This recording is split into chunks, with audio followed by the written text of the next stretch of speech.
I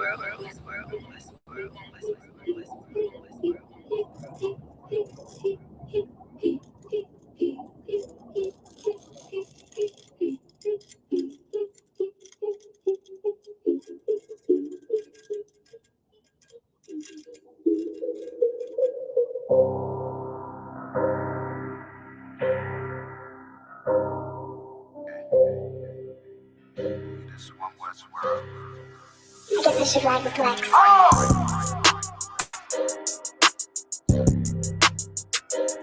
They talk about man.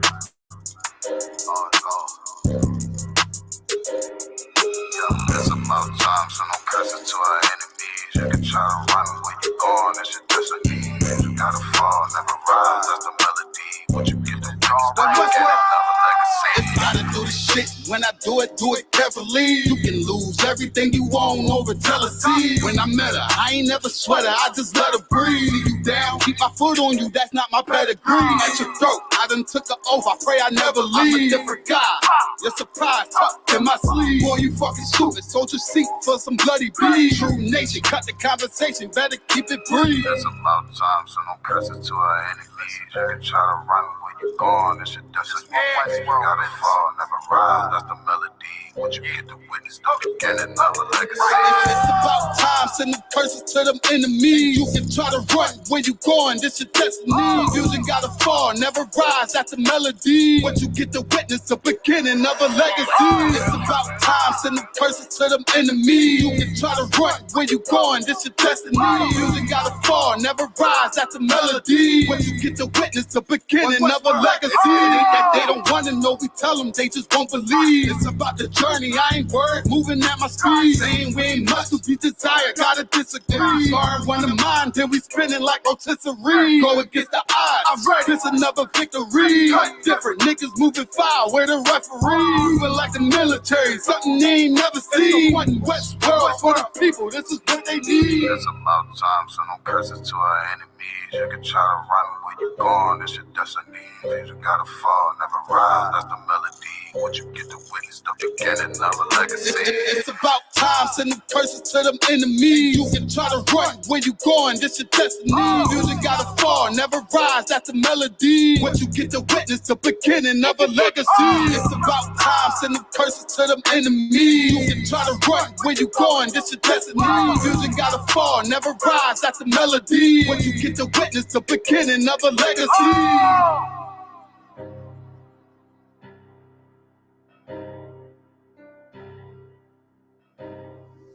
I guess I should ride with Lex.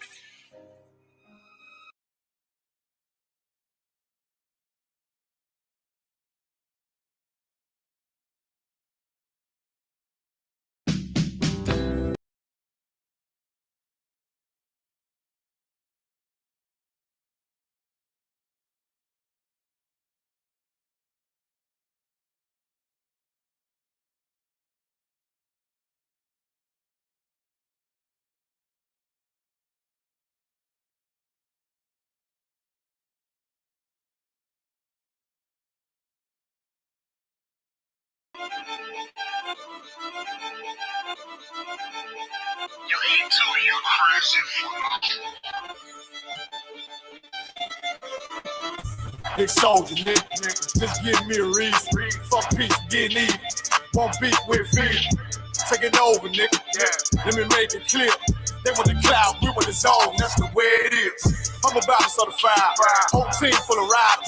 They be dead on the ride, boy. Ain't gon' be no survivors. Big soldier, nigga. Come on. And don't care where it is. They want the cloud, we want the zone. That's the way it is. I'm repped out, tell them watch your mouth. You know we gon' bend your block. I'ma walk in time bomb. I go viral. You niggas like TikTok, yeah. This ain't what you want. Tell them throw in the towel. We make niggas hit the clock in with our toe fire, rain brimstone. They gon' think that you live a lie. We ain't got no picks. We want it all. We gon' make you pick a spot. We knocking on the door, so let us in. Or you know we gon' pick the locks. We in the field for real every day. While y'all just say watch, we making enemies. Our foot stores don't know nothing about the op. It take one try when I rock out. I'm like David when I sling shots. I'm putting attachments on everything. Y'all want me to connect the dots. This drum got 50 unreleased hits. You don't want to be the next to drop. I put them in a box and make that shit double wood. You don't want to be the next to flop. Yeah.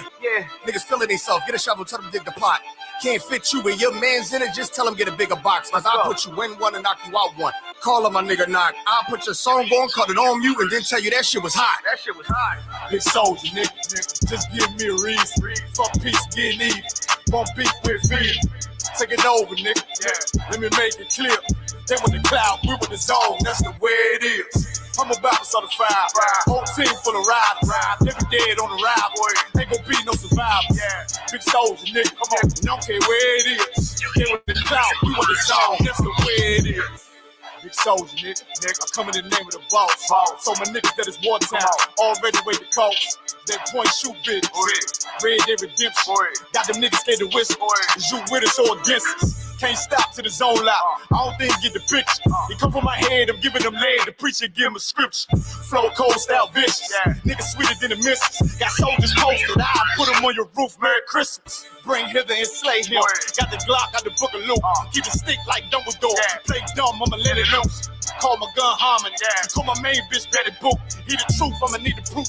Got stripes like Beetlejuice. Hit his ass like a Louisville. Hit him low, then I hit him high. Bring him home to the umpire. Give him balls like Wi-Fi. Turn the booth to a bonfire. Little bitch, I'm a live wire. I ride like a car tire. It's on mine when I ride by. Big soldier, nigga. Just give me a reason. Fuck peace, getting even. Won't beef with fear. Take it over, nigga. Let me make it clear. They want the cloud, we want the zone. That's the way it is. I'm about to start a fire. Whole team full of riders. They be dead on the ride, boy. Ain't gon' be no survivors. Big soldier, nigga. Come on. Don't care where it is. They want the cloud, we want the zone. That's the way it is. I heard they coming for blood, I'ma be coming for more. Give me the floor, they better come with a mop. I'ma be making it pour. Nigga, I'm raw, fly with the hammer like Thor. Found my ops in the morgue, tell them I'm four. I'ma be bombing these lanes, understand how and war. I've been the lead, time to get back in the street. Time to get back on my feet, had time to read. Check out, we came from the east, wait till my dogs are released. Heard they was sleep, so we gon' wake them up. Put them up in the sky, the Lord gon' take them up. I take on anybody, think he brave enough. I've been the same and I ain't never changing up. I'm in my zone, hit on my cellular phone. Tell me whatever he on, I take that scouter. He on them perks and that powder, homie ain't really that strong. I'm like the dawn. Better yet, Bennett King, I keep a lion head on my pinky ring. I keep a shield. Boy, you see everything. G43, Symphony, let it sing.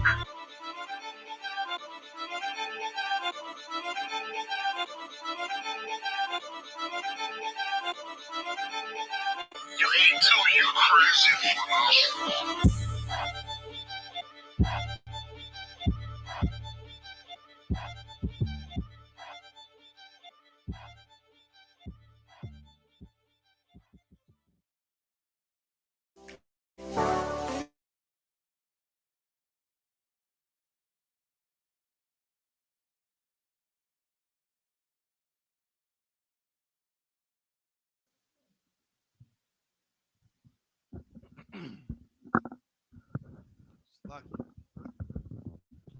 Test 1 2 1 2. I see you, Cap.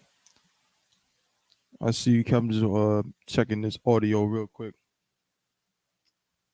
Bear with me, sir. All right, looks pretty good. All right, most I curse. Yep. Okay. Hey, shalom, on the one. How about you, man? Shabbat. Hey, Sean, yeah, how about you, man? Shabbat. Most High in Christ. Am I coming through clear, sir? Come. God, Most High in Christ, Adawan. We up in this piece, man. Another episode of the Chain Podcast brought to you by I.S.U.P.K. Undercommand and Junior High. Adawan, you understand? This is our 50th episode, sir. 50. Good grief. Man. 50. This is our 50th 50. episode of the Chain Breakers Podcast, man. Ooh, man. Yeah, such a special thing, man. Like I said, man, if y'all don't know, you know what I'm saying? Shout out to Captain of 10,000 Yagawa. Me and Cap been rocking out doing shows, you know what I'm saying? Before Chain Breakers, me and Adawan been, you know what I'm saying, holding it down. Yeah. So and Adawan came right here with me on this joint, and we've been going strong. So yeah. Yeah, come. Most time crazy, man. 50. It's crazy. Man. It's absolutely crazy, man.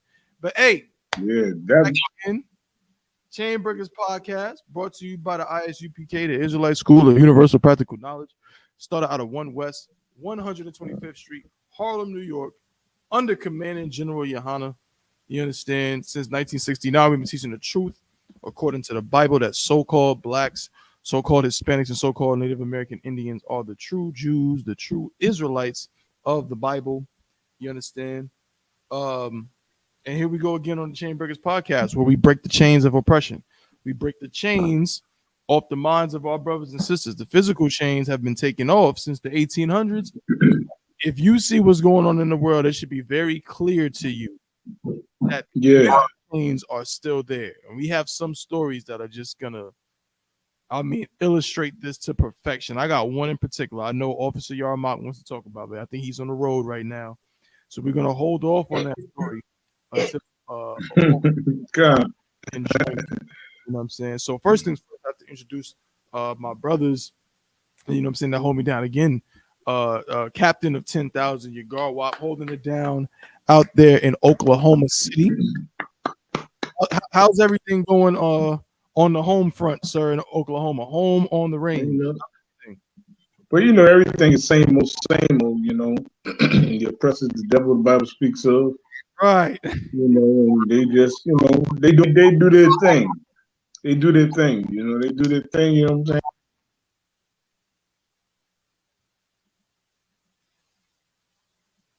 saying?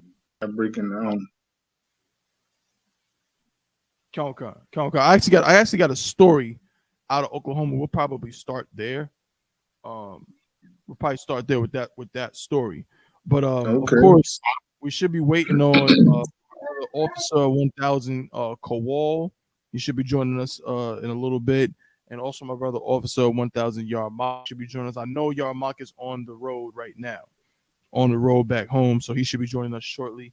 I, of course, am Precinct Officer 1000 Thabawan. You know what I'm saying? Again, all of us of the I.S.U.P.K under command and General YAHANNA, man, for this 50th episode of the Chain Breakers podcast.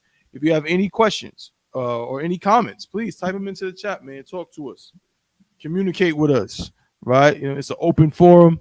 You know what I mean? Also, if you want to join the show, we can also send you a link. You know what I'm saying? So you can join us. It'd be like a phone call. If you want to, you want to be heard, you want to make whatever comments or whatever. So that's option 2 as well. Just go ahead in the chat and let me know. You know what I'm saying? Hey, I got a comment. I want to join the live or whatever. You know what I'm saying? And we'll go from there. Okay. Most High in Christ. Was there anything else I had to announce? Oh, before we get rolling, man, the 55th annual Passover. It's going down right where I am, Durham, North Carolina. Ooh-wee. Man, I'm trying to tell you, this joint is going to be something serious. If y'all enjoyed that Passover last year, I'm going to just say this candidly, and Yarmak can pause, can back me up when he comes on the show. The Passover last year was glorious, absolutely glorious. You know what I'm saying? Taking nothing away from it. But I have always had a soft spot for the city of Durham. You know what I'm saying? Since I started coming here many years ago, because this is where Officer Thabawan again was born. Not the cat in the world. The cat in the world was born in New York. This what you see right here, this was born in Durham. You know what I'm saying? And all right. yeah, and I learned a lot here. You know what I'm saying? I met the brothers. The brotherhood was so tremendous, man. And we built this school up. We're still growing and still trying to get better. But I'm so glad that everyone's gonna have an opportunity to come here, you know what I mean, and get just the taste of what, what this city has to offer, especially when we turn it into one West City. This ain't gonna be Bull City no more. It's gonna be one West City, UPK City. Turn it out. It's gonna be our joint, man. Make sure y'all book that hotel. There's a promo out right now with a phone number that you can call, man. You're gonna want to be in the hotel. How we're doing things this year is a little different, certainly different than how we did last year. We're not gonna have everybody separated in 3 different hotels and all that kind of stuff. No, we're trying to get everybody together in one hotel. We're trying to take it over. One of my fondest Passover experiences, and Cap, I'm sure you can speak to this. One of my fondest Passover experiences was the last time we was in New York, the 50th annual Passover. Mind you, we're on the 50th episode of Chain Breakers, but the 50th Passover was in Queens. It was in Queens, New York, which is where, again, I'm from originally. And I remember going into that hotel. Now, I didn't stay in the hotel because I still have my apartment in New York, in Queens. So it just financially made sense for me to stay home.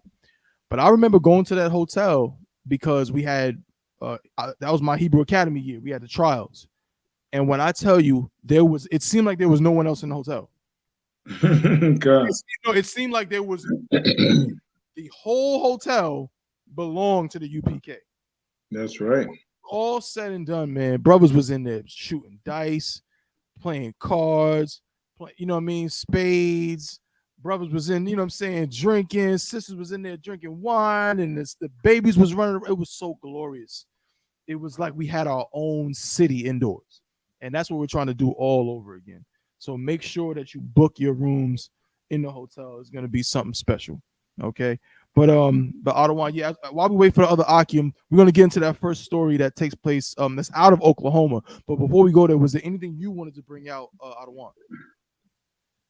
No, not nothing I want to bring out. Just, you know what I'm saying, big up to Commander General YAHANNA, you know what I'm saying? Doing what he always done, That's right. since he came into the truth, you know what I'm saying? Come And on. just getting us right and ready, and just man, I was watching him when he was on that podcast the other night, just all the things that he'd been prophesying. Of course, the school been prophesying, you know what I'm saying? And what he'd been prophesying for years, you know what I'm saying? It's like, man, it's like, here it is. It's here. It's here. The prophecies are being fulfilled, So, hey, man, shout out to the I.S.U.P.K and the Commander General YAHANNA. Come on. Shout out to the I.S.U.P.K and Commander General YAHANNA. Yes, sir.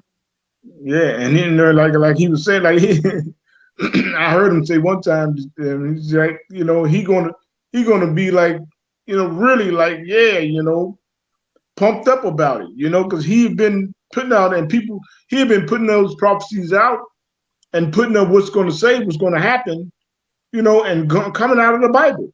And then people looked at him like, oh, well, you coming too hard. They say all the negativity about Commander General YAHANNA, Oh, come on.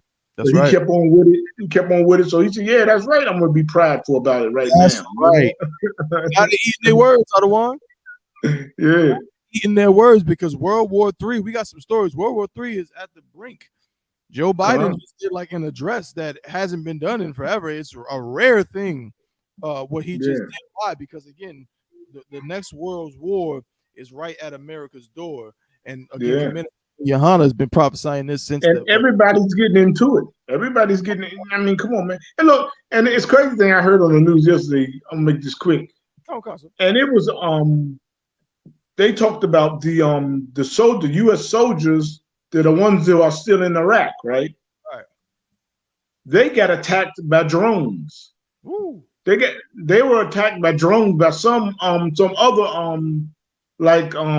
terrorist group, some other terrorist group. I don't even remember the name of it, but it was just some of the terrorist group, attacked them with drones. Good night. So all the evil that America has done, like the way they came over into Iraq, and after 9/11, they supposed to have been going after bin Laden, but they came after Saddam Hussein and killed his sons and killed him and took over Iraq. And now the soldiers are being attacked by drones over there. Right. But they're keeping it under wraps. I caught this on YouTube. Come on. Yeah, it's getting crazy. Like we talked about in the book of Joel, out of one. I learned. I remember you first put me onto them scriptures doing this show. You know what I'm saying? When it talks about in the book of Joel, where everybody's coming down to the valley of Jehoshaphat. You know what I'm saying? Beat your plowshares, and I'm paraphrasing. You know what I'm saying? Yeah. Weaponry and things like that. Like what you're seeing is all these nations. It's like everything happening at once. Everything that the I.S.U.P.K under Commander General YAHANNA been doing this since the 80s. The I.S.U.P.K in 69, prophesying about the coming of the Third World War. Scripture that said, you know what I'm saying, the second woe has passed and the third woe coming. It. You know what I mean? Where it says in the book of Revelations, there should be wars and rumors of wars and earthquakes in diverse places. Well, not Palestine, excuse me. I think Saudi Arabia, Afghanistan just had a major earthquake that killed thousands of people. They've had like 4 earthquakes in 3 weeks. This is the Bible. This is the reality. This is That's it. World War III. It's happening right before your eyes. You're seeing it coming to fruition right before your eyes, man. And you better take heed to the words of the I.S.U.P.K under command. Mhm. Yeah. I mean, but let's get into some stories for today. So Mhm. I got this first one. Salakia. Bear with me 1 second, sir. Salakia. Mhm. Just a moment.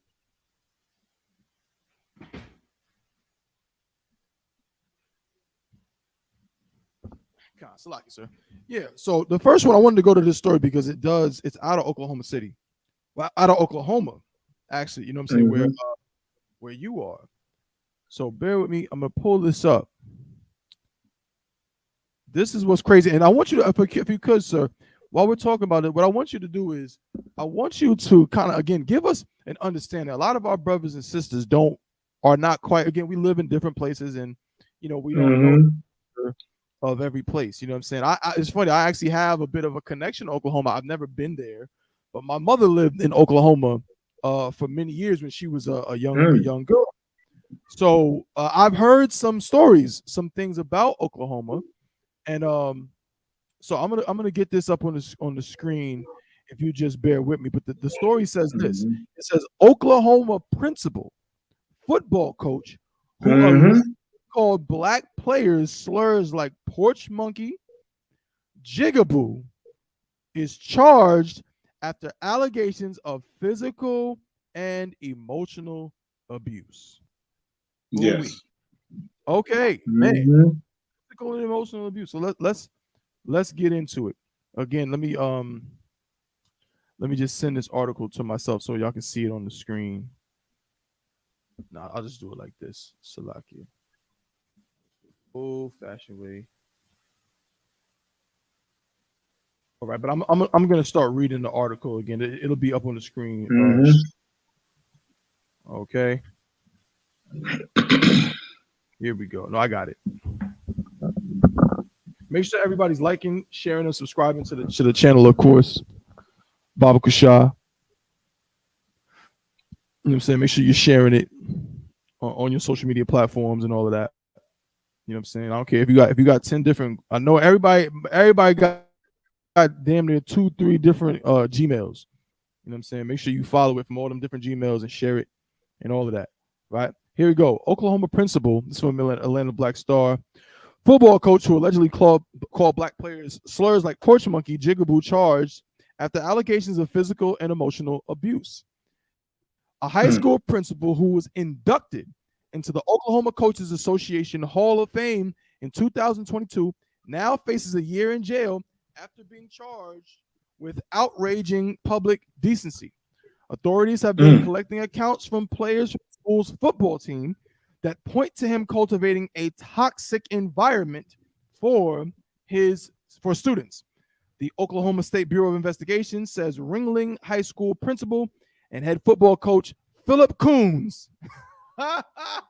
You can't make it. Oh my God. Philip Coons created a cult-like environment that espoused toxic masculinity, Man, that's homophobia, something.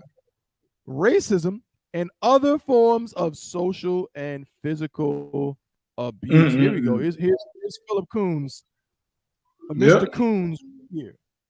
He looks just like I would expect him to look. Yeah. And that's exactly what I would expect That's him.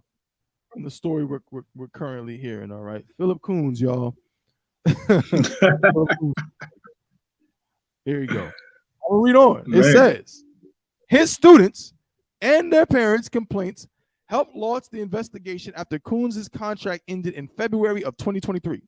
The Oklahoma State Department of Education placed the coach on a 4-month administrative leave on February 22nd, 9 days after the local school board voted to renew Coons' contract during a contentious public meeting, news station KFOR reports. A little more. As a result of Coons' behavior, students and their parents secured legal representation, believing their civil rights had been infringed. These boys were subjected to a cult-like environment where this guy would groom them, break them down to where they were at a point that they wanted to quit playing football. Some of them wanting to commit suicide, and then would build them back up within that cult system and create a deal where he was the most important thing in their lives. Todd Mercer, a lawyer that represents one of the players, said in an interview with the Daily Beast. Here we go. He would isolate them from their friends, from their family, even from their doctors. The attorney said before adding that black players on his team were especially disrespected. Ringling, a town of approximately 1,600 people in southern Oklahoma, is less than 1% African American, census data shows. According to Mercer, Coons called his players of African descent the N-word, porch monkey, and stupid African. One student said he called a teammate a jigaboo, and that those racist slurs even impacted him. So we're going to get into it. Last quote. This hurt considering you could clearly see the player getting upset, the player said in a statement.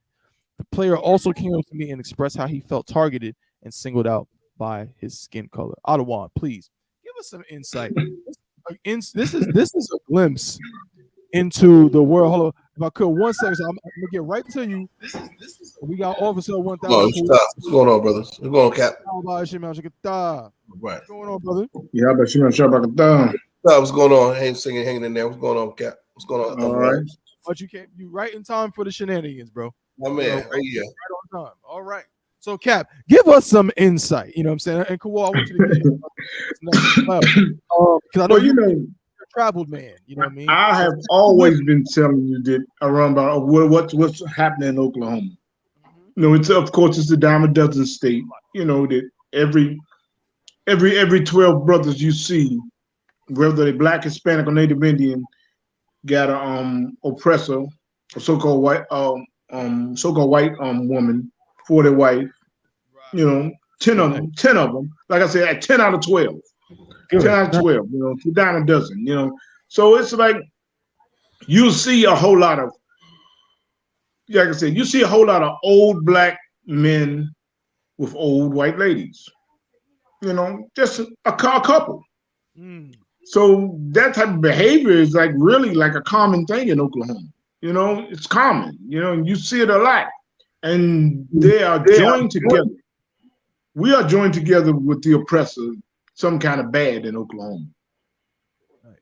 But that still doesn't, I mean, you know, you can, I mean, it's an evil that people don't recognize. And this is the evil that I'm talking about.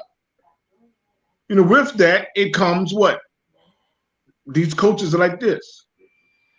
Coaches like that. And then it's like, did you read the part in the story on top of one about he made them practice naked, nude?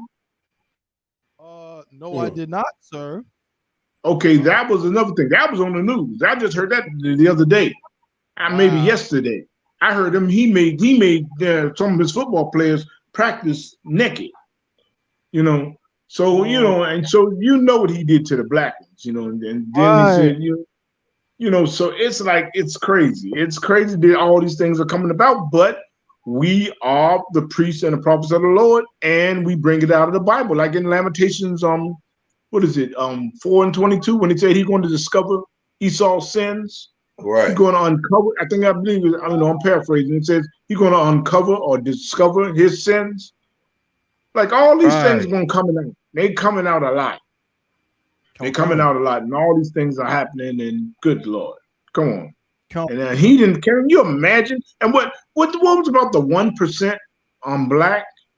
Yeah, it's the town has 1,600 residents, and it's only 1% black. So that means about what, 16 black people in the whole place?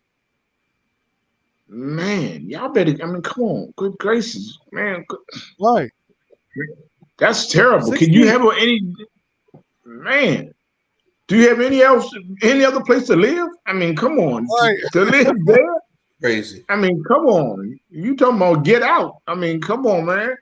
I don't want to. That's terrible. But you know, it's these type of evils are hidden in Oklahoma. You know, where you just really, and then like black people, they begin to just get along with it.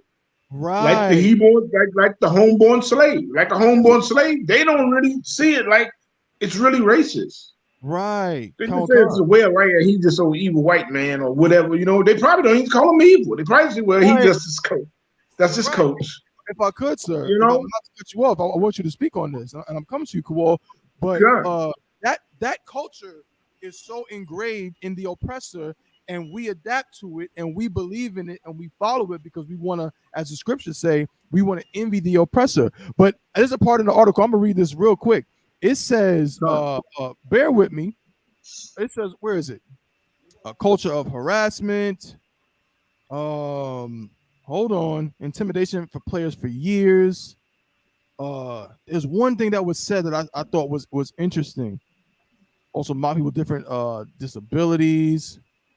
As a result, I've been dealing with depression. Here we go. This is what one student said. According to this student, so this one student said, I have been dealing with depression and suicidal thoughts due to Phil Coons, Sterling Coons, and Cooper Coons. So it's a bunch of brothers, it's a whole family of them. The player continued, I was dread going into practice every day because of how they treated me and the rest of the team. According to this student, Coons said he was, listen to this, man. This is what I want to get into. He was turning the players into men, and his style was going to make them leaders in the future. The young person likened his experience on the team to being brainwashed and conditioned to be like them, adding that the coach also encouraged the students not to confide in their parents. Cap. Out there in Oklahoma, what you just said is so heavy, and I don't want it to go over people's heads. Don't let what Cap said go over your head. He said out in Oklahoma, in that region, for every 10, 12 brothers, about 9 of them are married to a white woman. About 10 of them, for every 12 brothers, 10 of them is going to be with a white woman. And you better believe that they're going to raise their children up in this culture. Look at Patrick Mahomes, Mahomes boy. Patrick Mahomes, father, just for lack of a better word, is the blackest black man you've ever seen in your life. I'm not sure where he's from, but that is a right. I mean, you know, I don't want to get banned on YouTube. He's that. He's a brother. But he messed with some white woman, and now his son talks like, you understand, Kenny Powers or somebody, some oppressor. You understand? And that's what's happening. With Slakia, what did he do? What did he do? He went out and got the oppressor for his wife. Right. Canada one con. And now, guess what? You can have white men, oppressors, raising your kids saying they're making men out of them. I remember seeing a movie. Y'all remember the movie, a movie that came out in the 90s called Sleepers. You remember that movie? Yeah. Yeah. Sleepers. That movie called Sleepers that came out. River Phoenix in it. Yup. Robert De Niro was in it. A lot of celebrities in it. And in the movie, these boys, I'm not spoiling it, but these boys went to a reformatory school and they was getting raped. And towards the end of the movie, the cat who was raping them, who was played by Kevin Bacon, when they confronted him, you know what he said, we made men out of you. That's the culture. Yeah. They look at raping people and making them play naked and all of this weirdo stuff as making a man out of you. So, Cap, these are the kind of things that all of our people are setting themselves up for in Oklahoma. Am I correct? Yes. Nice. Yes. And that's what, and you can rest assured it goes on a lot.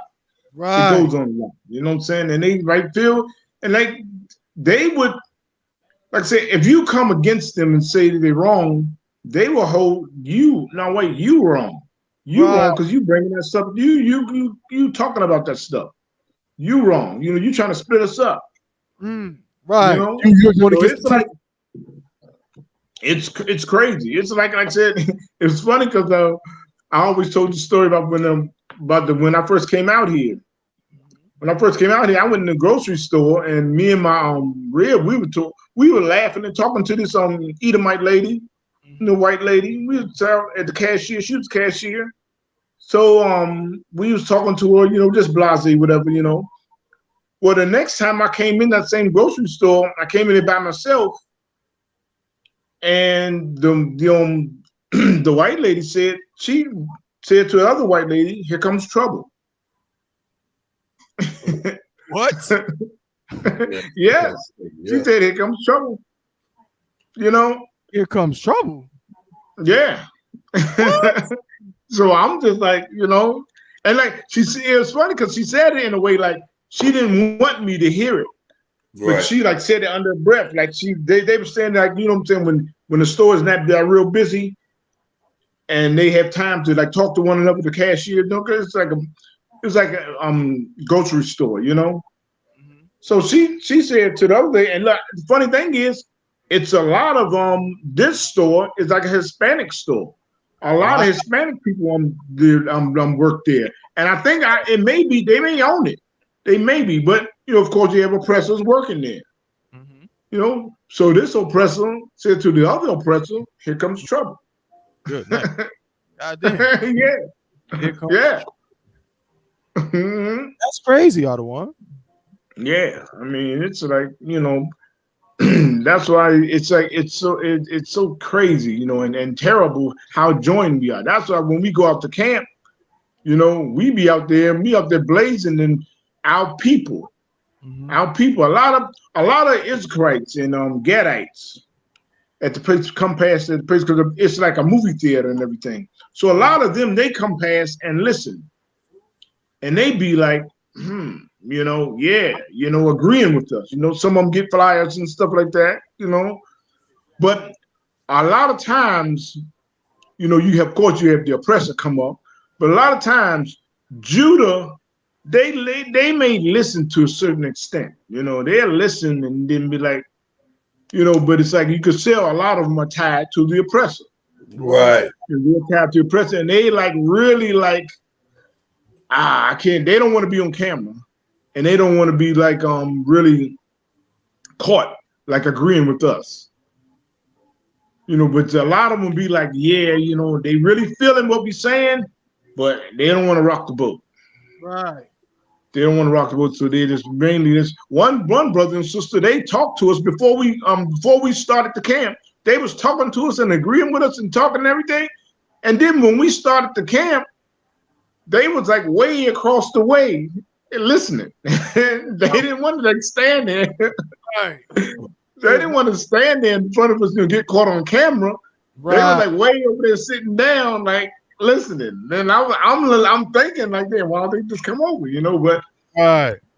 you know what I'm saying? It's like, hey, Raven, we can't be caught like really listening and agreeing with them. Right. Kind of no one You know what I'm kind. saying? So it's like that's why you say our job is to wake our people up and in a haste because we don't know if the Lord gonna just hit this place with a tornado and just take it out. Take it out. And the only place it's gonna be standing is the Israelite School of Universal Practical Knowledge. That's right. That's the only place it's gonna be standing after the Lord sent an earthquake through here, you know what I'm saying, or a tornado or whatever, you know what I'm saying? But it's like, you know what I'm saying, it's like I could see something like that happening here. Right. Because it's like the scriptures say, their wickedness is great. Out here, their wickedness is great. Right. That's right. So many of us are just so torn and destroyed, man. Like I said before, you always see Mhm. that old black man and the old Right. white woman, and they just boy, and the man looks so downtrodden. Mhm. He looks so downtrodden, like he said, all the fight is beat out of him. He don't have no fight in him, And it's like it's a terrible thing to see. It's a terrible thing to see. But that's Oklahoma. Right. That's Oklahoma. And like the story we bringing out right now, the story about the football coach. Come on, good Lord. Right. I know a whole lot of them are dealing with the same thing. That's right. Damn right. Right. Cool. Oh yeah. So this story about this coach doing all of these heinous things and saying, racial slurs but he in his mind, his program, what I'm saying, it's he's trying to go against the grain and make men out of them and make them tough and all of this, but he's calling them coons, he's calling them jigaboos, and he's calling them the N-word. He's calling them little Africans and things like that. Mm-hmm. And it's interesting again. It's happening in this kind of place now. Kawal, you're a traveled man. You've been a lot of places, and what I'm saying, of course, what I'm saying, coming up in North Carolina. Is this something? Have you seen anything like this, or been around anything where it's like, yeah, like that's how they do, especially in those towns. This is a small town. I think it was called Riddleton or Ridge something. Only Yeah. 1,600 residents. This ain't some major city. So does this surprise you? Is this something you've encountered before? Right. It's not surprising. It's not surprising at all because I'm familiar with those type of small town coaches and football or basketball programs. And it's crazy because a lot of coaches feel like that. Not to say feel like that, but abuse their players verbally, physically, grabbing their face mask or smacking them across the head or punching them in the chest in basketball or grabbing their jersey, bringing them in their face. That type of passion that these coaches have, sometimes they try to live vicariously through their players because they fail. Right.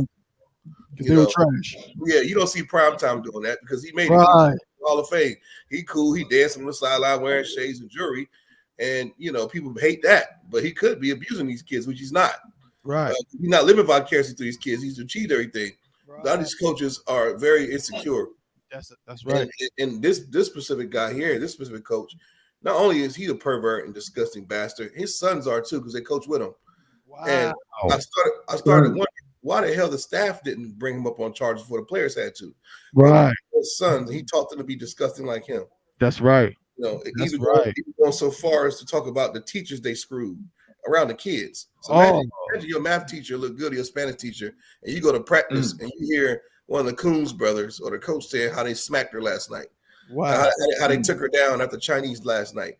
And you in class trying to focus, you thinking about your coach hitting the teacher.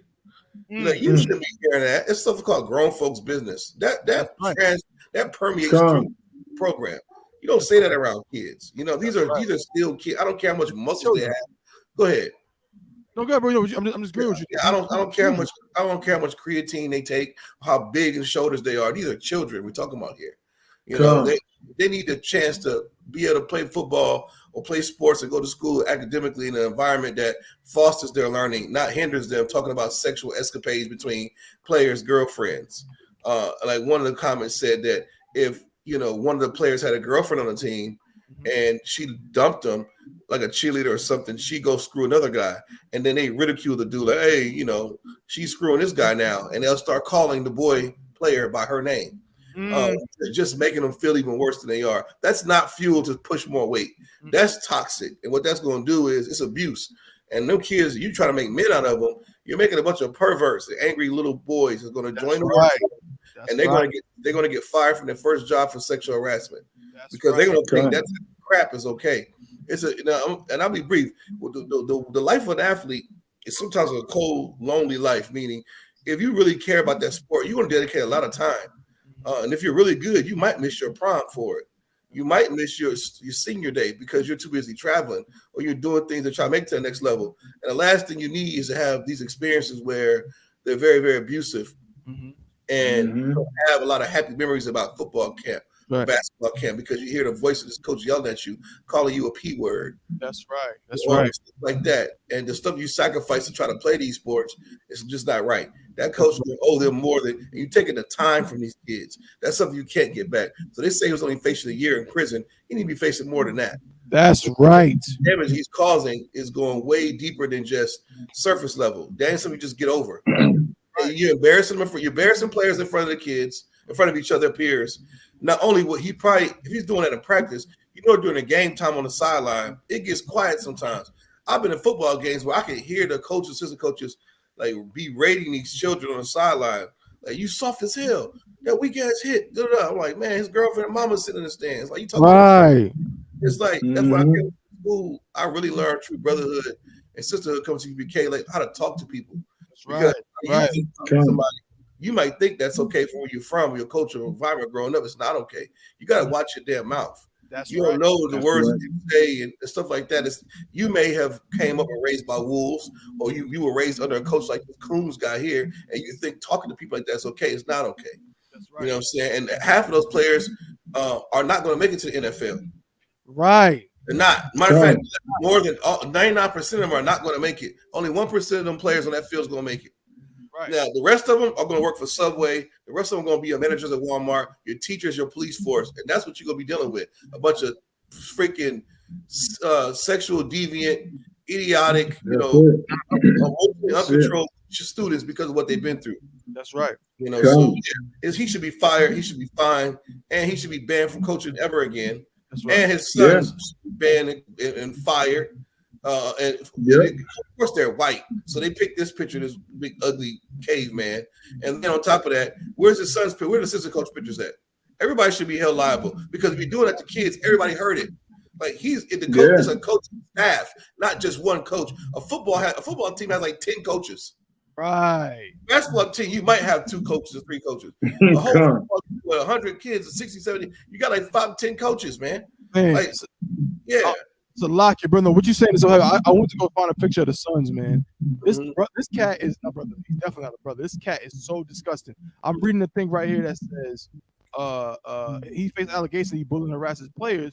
There's among the allegations are claims that Coons exposed his genitals during a motivational speech.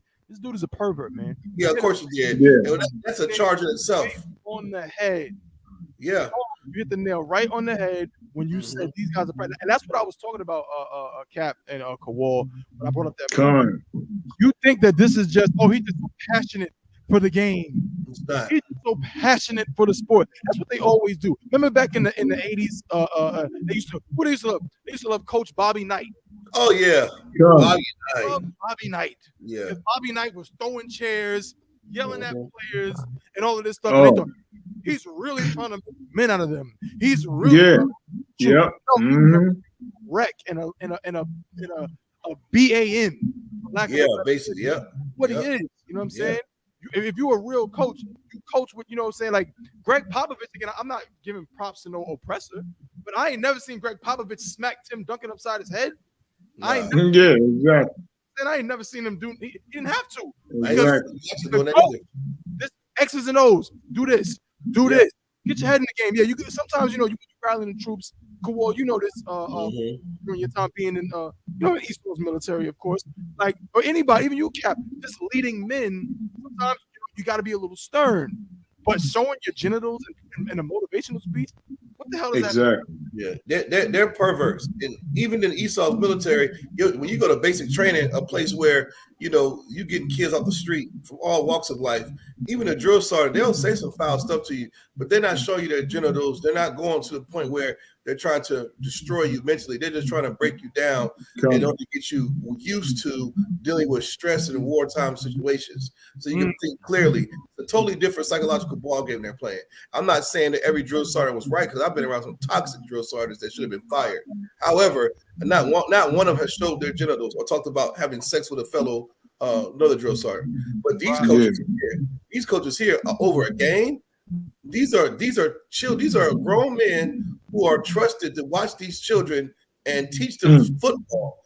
And you're not teaching them football. You're teaching them about who you had sex with and showing your genitals. They should be on the damn registered sex offender list. That's right. That's crazy, man. Like, how the hell do you get away with this nonsense? And they just now saying something about it. That's registered sex offender activity. I come to learn how to play football. Now I got to see your genitals, and I wonder what the speech was. Be a man like me or something. Like, what the hell are you trying to? What are you teaching them? Right. He's never gonna forget that. Now he's gonna do that. You're gonna do that crap at some football camp, and he gonna think it's okay. He gonna get fired. Right. Like you come up north, country boy, out there Oklahoma, some bumfuck town, USA, and you out here in the middle of nowhere. You come up North Carolina or DC or Delaware or New York or go to Cali with that nonsense. Yeah, the parents are gonna beat the hell out of you. You ain't you get away with that crap in a little small town. Hey. Yeah. Salaki, my brother. What you saying is so heavy. What's that stupid song that Devil brought out? Try that in a small town. Yeah. We see what y'all trying to do in a small town. That's why nobody want to goddamn live there. Oh yeah, everybody's in on it. As long as they're winning, that's probably a program that's a winning program. And as long as he's winning, they let him do what he wants to do. But and you racist bastards. Like, I would never. That's why my son don't even like sports. I don't know how the hell that happened. Cause my whole house we full of athletes in here. I don't know how I just skipped his ass, but I ain't even mad at him. Right. You know what I'm saying? I'm like, hey, it is what it is. But yeah, it's crazy, man. Disgusting leaders. Those children, They deserve a better football coach. They deserve a black man over them that's going to teach them right and teach them how to be good coaches. But you don't hear this nonsense from black coaches. It's usually white coaches doing this nonsense. No. Yeah. And it's funny because black coaches are held to a higher standard. Way higher standard. Held to a You can't even wear a hoodie. You can't even wear a hoodie in football or sunshades because you're a thug. But you can pull your hammer out in front of kids though. Right. Look at how they talk about Dion, like you said, Kawal. Yeah. They talk about Prime. They talk about him because he got his shades on. Oh, why is he wearing his shades during an interview? Why is he wearing a hoodie? They talk about him like this. For a black coach to get a movie made about him, you got to be Coach Carter. You got to be Coach Carter. You got to wear a suit. You got to make all the students wear a suit. Yep. Make y'all be on your best behavior. Y'all got to get straight A's and all of this. But a white coach is Bobby Knight, who wears a sweater everywhere the hell he goes. And throws a goddamn folding chair across the stadium. Right. And guess what? When he did that, some people loved it. Yeah. They said, oh, man, you see the passion. Oh, Hoosiers, let's make a movie about Coach Bobby Knight. But we're not held to that standard, man. The oppressor is the devil the Bible speaks of. That's right. Man. Yeah, right. He is the devil. I'm so glad these stories come out. And the water, you know what I'm saying, Cap, for all the insight you gave us, and Kawal as well, because people wouldn't know. The brothers and sisters wouldn't know that these kind of things go on. You got some coach calling your child a jigaboo like it's 1896? Right. Jigaboo's crazy, too. Jigaboo? Jigaboo's insane. What was he doing for you to call him a jigaboo? That's what I want to know. Like, what the hell are you talking about? Because my son didn't make the tackle, he's a jigaboo? Yeah, like. And a porch monkey? Yo, they would get away with murder out there, boys. 1 year in jail. Nah, yo, that's We're reading an article that said he indecently exposed himself to children. Yes. And Salaki, you know, when they have those, you know, you got people like let's say the sheriff of Tulsa. They just hired him maybe about a year or two ago. I think his name is Tommy Johnson. He's a black guy. You know, with people with homeborn slaves like that, we ain't got no help. Because he's a good old boy. He's a good old boy. And I think his name is Tommy Johnson or something. He's a good old boy. And he talks well and everything. And we don't have nothing. Hey, relying on people like that, good Lord, that's a mad joke. Right. That's a mad joke. This is why things keep on happening like that to us. And this is why coaches like that keep on getting hired and everything, because he's going to do one thing. Is he's such a homeborn slave. He's not going to come and say, okay, I'm going to really keep an eye and help my black people out, help my black people rise, you know. Or if he just destroyed it, he could be saying, like, I can help my people have equality. You know what I'm saying? But he won't do that. He will come in and say, oh, I'm not going to be racist. I'm not going to be racist, you know, towards white people. You know, I'm going to be fair to white people and do like this. And he's going to go that route. And he's going to go, and really what he's doing is he really hating his black people. That's right. He really hating his black people because he's going to come and I'm not going to be racist. You know what I'm saying? Then he's going to find himself destroying a black man, you know, and what? Being racist against black people. Of course, right. You know what I'm saying? So he's not going to be like, you know, he's not going to be that black man to say, okay, yeah, I'm going to get these hillbillies straight. You know, I'm going to show you, you know what I'm saying? He don't even have to be to them, but he can make sure that, hey, you know, black people don't be getting, you know, whatever the evil thing that happens to them, that's not going to happen to black people while I'm at the helm. You know what I'm saying? I'm going to really help them. I'm going to help them rise and be better people, you know. You know what I'm saying? But I'm not going to be like a person that really turns my head when a black man is being oppressed. You know, he can be like that, but see, they don't be like that because why? They're homeborn slaves. They've been trained how to just be that good old boy.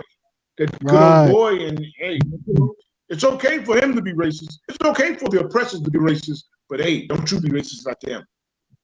And then what he going to do? He's going to grow up to hate his own people. He's gonna grow up to hate his own people. Oh, I'm not racist. I'm not racist at all. Oh, yes, you do. Yes, you are. You racist against black people. Man, I hope y'all not. Like sir, I hope they're not letting what you just said go over their heads. What Cap just said is so crucial, so amazing, and so heavy, and it's what the I.S.U.P.K been teaching since 1969. If I could say this very clearly for everybody, if I'm wrong, Aki, Adawan, please tell me I'm wrong. But if you're in the world, you're an idiot. When I say you're an idiot, I mean that with love and respect. I'm not saying it because I hate you. I'm saying it because I didn't have any intelligence until I came to the I.S.U.P.K. I didn't know anything until I came to the I.S.U.P.K. You think that you know yourself. You think that you have autonomy and you have your own thoughts, your own beliefs. No, you don't. Everything you believe was taught to you by your oppressor. Right. Everything that all your ideologies and concepts come from the oppressor.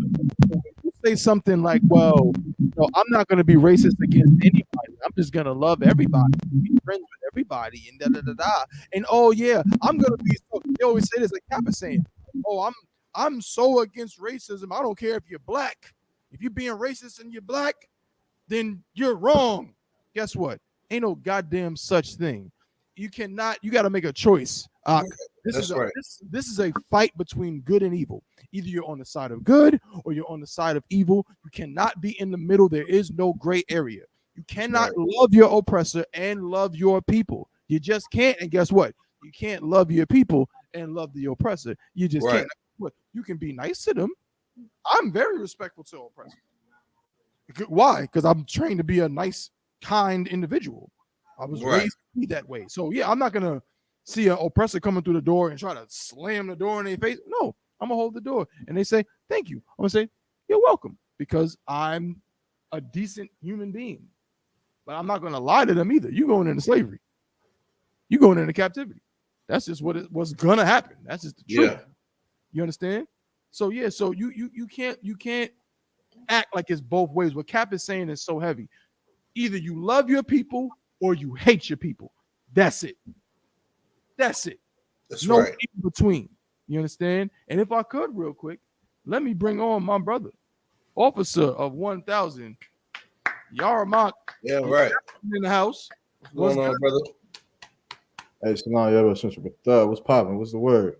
Not much, bro. You know what I'm saying? We over here, we getting it on, man. We getting it on with these stories, man. We over here talking. So you came right us out, pause, right on time. Again, we was about to move on. Oh, we got plenty of time. We got over an hour, so we good. But if I could get some insight from you, I don't know if you've seen this particular story, but I'm gonna give you a brief synopsis. So in Oklahoma, where Cap is at, in a city, you know, a city kind of south Oklahoma, a little small town, about 1,600 residents. Small city. This Coach Coons. Yep. He got charged. He's in trouble, but he might do a year in jail because he's been found to be abusing the players on the football team. He's the principal and the coach. He was abusing the players, or the black players. He's been accused of calling them jigaboos and porch monkeys, the N-word, calling them Africans and all of this stuff. You little dumb African, things like that. There's another report that says that he exposed his genitals during a motivational speech. Just all this toxic behavior. Now, of course, they also threw in some homophobia, those kind of things. Of course, we're not going to spend too much time on that, but it's in general a toxic environment. And he's now being somewhat held accountable for it. And I'm getting the insight from Cap, being that he's in Oklahoma, insight from Kowal, because, you know, he's again traveled to many of these kind of smaller towns and different places and seeing these things, also being an athlete in his own right as a youth. But you being an athlete, you know what I'm saying, even now, is this something you've heard of before? You ever encountered yourself this kind of toxic thing? And what they said was that the way he did it, he would present it like, well, I'm trying to make a man out of you. So if you could, you know, give us some insight if you've ever seen anything like that. Personally, I haven't. I ain't never had no coaches do no showing their genitals. I don't know what the hell that is. That just sounds like he's just a homosexual, right? But, yeah, you know, but it does. I mean, I imagine it does. This is a white guy. This is a white man. I'll pull this picture up. But go ahead. Yeah, I mean, I think they really like one. I don't know what all the other brothers said, but I'm sure what they said was absolutely correct. But I think that we need to start making sure that we training up our children to know what's right and what's wrong. You understand? Like if I send my son to go play football, he better not see no grown man genitals. Like that's not what you dare to do. You understand? A lot of times, because parents aren't being parents, That's these right. coaches, figures in our communities, they kind of play parent in a certain way. Like I don't need a football coach to parent my child. I don't need a football coach to tell my child how to be a man. Right? I need a football coach to teach my son how to run routes, how to read articles, and how to do plays. And that's all you're there for. You understand? And really, I don't even need you for that all too much. But nonetheless, my sons will be taught that homosexuality is a sin. And you're not supposed to see no man naked. And so when they get up in them rooms and they try to make all the children have showers all together and the men butt naked all together and all that stuff, my son, first thing he gonna do is come and tell me. And at that point, it's up to the parents to not allow things like this to happen. This man right here, I mean, from what you just said, it sounds like he's some kind of predator. He's some kind of right. Oh, he need to put a pill in his mouth, or he need to be up in Butler somewhere. Fun. Hey, Salaki,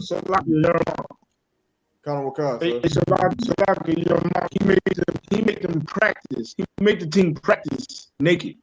Yeah. Yeah, he's a pedophile. Right. That's what that is. So I don't know. I'll have to read more of the story. Like the first time he made them practice naked, like the parents said something, or was this something continuously happening? It was continuous, and if I could, again, a lot of the students now are coming out. There's a movie, I'm gonna say this real briefly. I don't want to cut you off here, Armand. There's a movie that came out a couple years ago called Whiplash, but it's not about sports. It's about a cat he wanted to be a drummer. Go watch that movie, and you'll see an example of a teacher who, he has that toxic, like over the top thing going on with his students. Like Kowal was saying, like he's trying to compensate because he never became the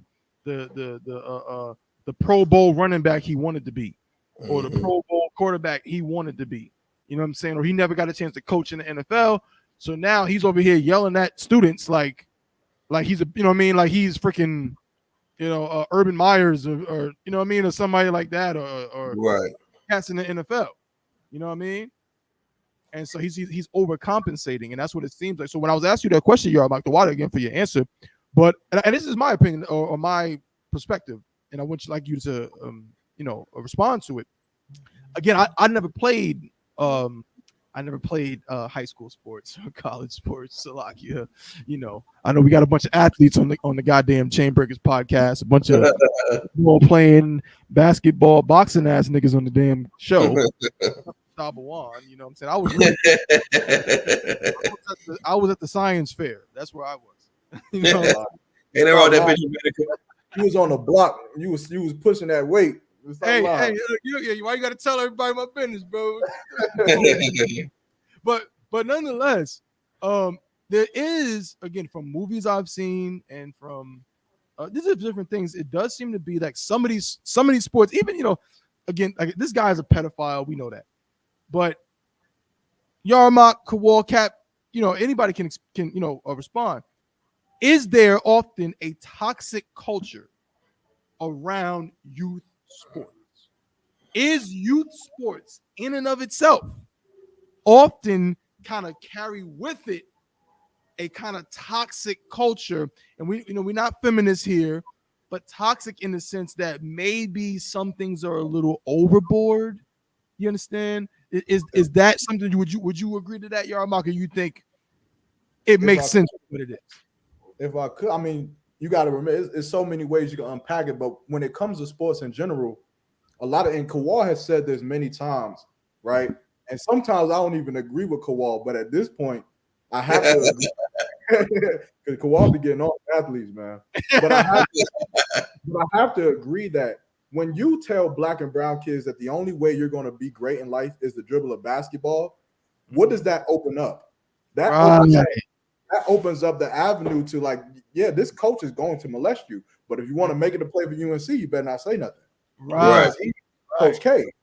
You know, he's the high school coach that sends hundreds of players to college every year, you know, so I mean throughout the year. So it opens up a certain avenue where you're kind of trapped in this, you know, this trail where you have to fall in line. You have to take what the coaches give you. You have to take what the atmosphere comes with. You have to deal with it, which is why a lot of times they say as you level up in sports, the funness of the sport, it becomes more business, which is why a lot of people I think 6.7% of all high school athletes in the world make it to go play college. 6.7, because it's so much of a business and there's so many things that you don't like to want to go through. But I will say this, so I won't be long-winded. I will charge parents. I will charge the parents. Parents, I know we want our sons to make it to the NFL. We want them to make it to the NBA and be great in whatever we want to, whatever it is. But what you don't want to do is you don't want to jeopardize your children's integrity to be a basketball player, to be an NFL player. You don't want that. And if brothers, like I could imagine me, Tabawan, Captain Yagawap, Officer Kawal, Bon Kayal, and I.S.U.P.K, all the brothers, and we got sons, and they on a football team. And we being fathers like how we are, trained under Commander General YAHANNA to be the fathers that we are, the things that I'm hearing about right now would never happen. You would never abuse Kawal's son. You would never abuse Captain Yagawap's son. Why? Because you know that these sons have fathers that'll bust you up. That's going to check you for them things that you're doing. But a lot of times, man, you see where parents, the son is like, man, I feel like the coach is abusing me. I feel like this is happening. And the parents, because we're so impoverished, because we're slaves and we're oppressed, the only thing parents dream of is they dream of you going to college for free. They dream of you signing a contract. And so they turn a blind eye to things that really could be hurting you, really could be stunting your development as a human being, because they want you to develop into being a football player. That it ain't gonna equal out, man. You're gonna have, like, what's that brother's name? And I'm in on this. What's that brother's name? Mikey Williams, right? You're gonna end up with a Mikey Williams, a man who got it all. He got all the basketball in the world, make it to any college, got all the NIL money, rich, but now look at him, about to go to prison. You understand? So you better start developing your children to be honest. Good night. You know, follow these laws. That bring them into the Israelite school of UPK. That's simple as I can. Right. You know, Salakia. And things like that happen. There we go. Yeah, right, brother. Damn right. Damn right. And of course, you know what I'm saying, if I could, just remember, it's not a sin to play sports. It's not wrong with, you know what I'm saying, you want to put your kids in Pop Warner and AAU and all of that, you know what I'm saying? There's nothing wrong with that. But just make sure you get counsel from the I.S.U.P.K. And Salakia, Oh, Salakia, sir. you know, around boxing, it was like coming into boxing, there was so many homosexual coaches around boxing.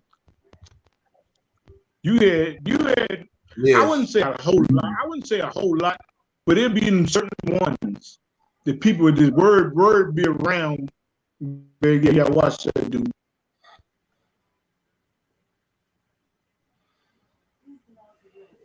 Good night. Hey, Salagi. In your area had a whole lot of boxing gyms, but you had about one or two coaches that was that people would tell you, nah, don't. Hey, that dude, you know, he that type of person. He homosexual, you know. So it was always like people you would just watch out about. Like,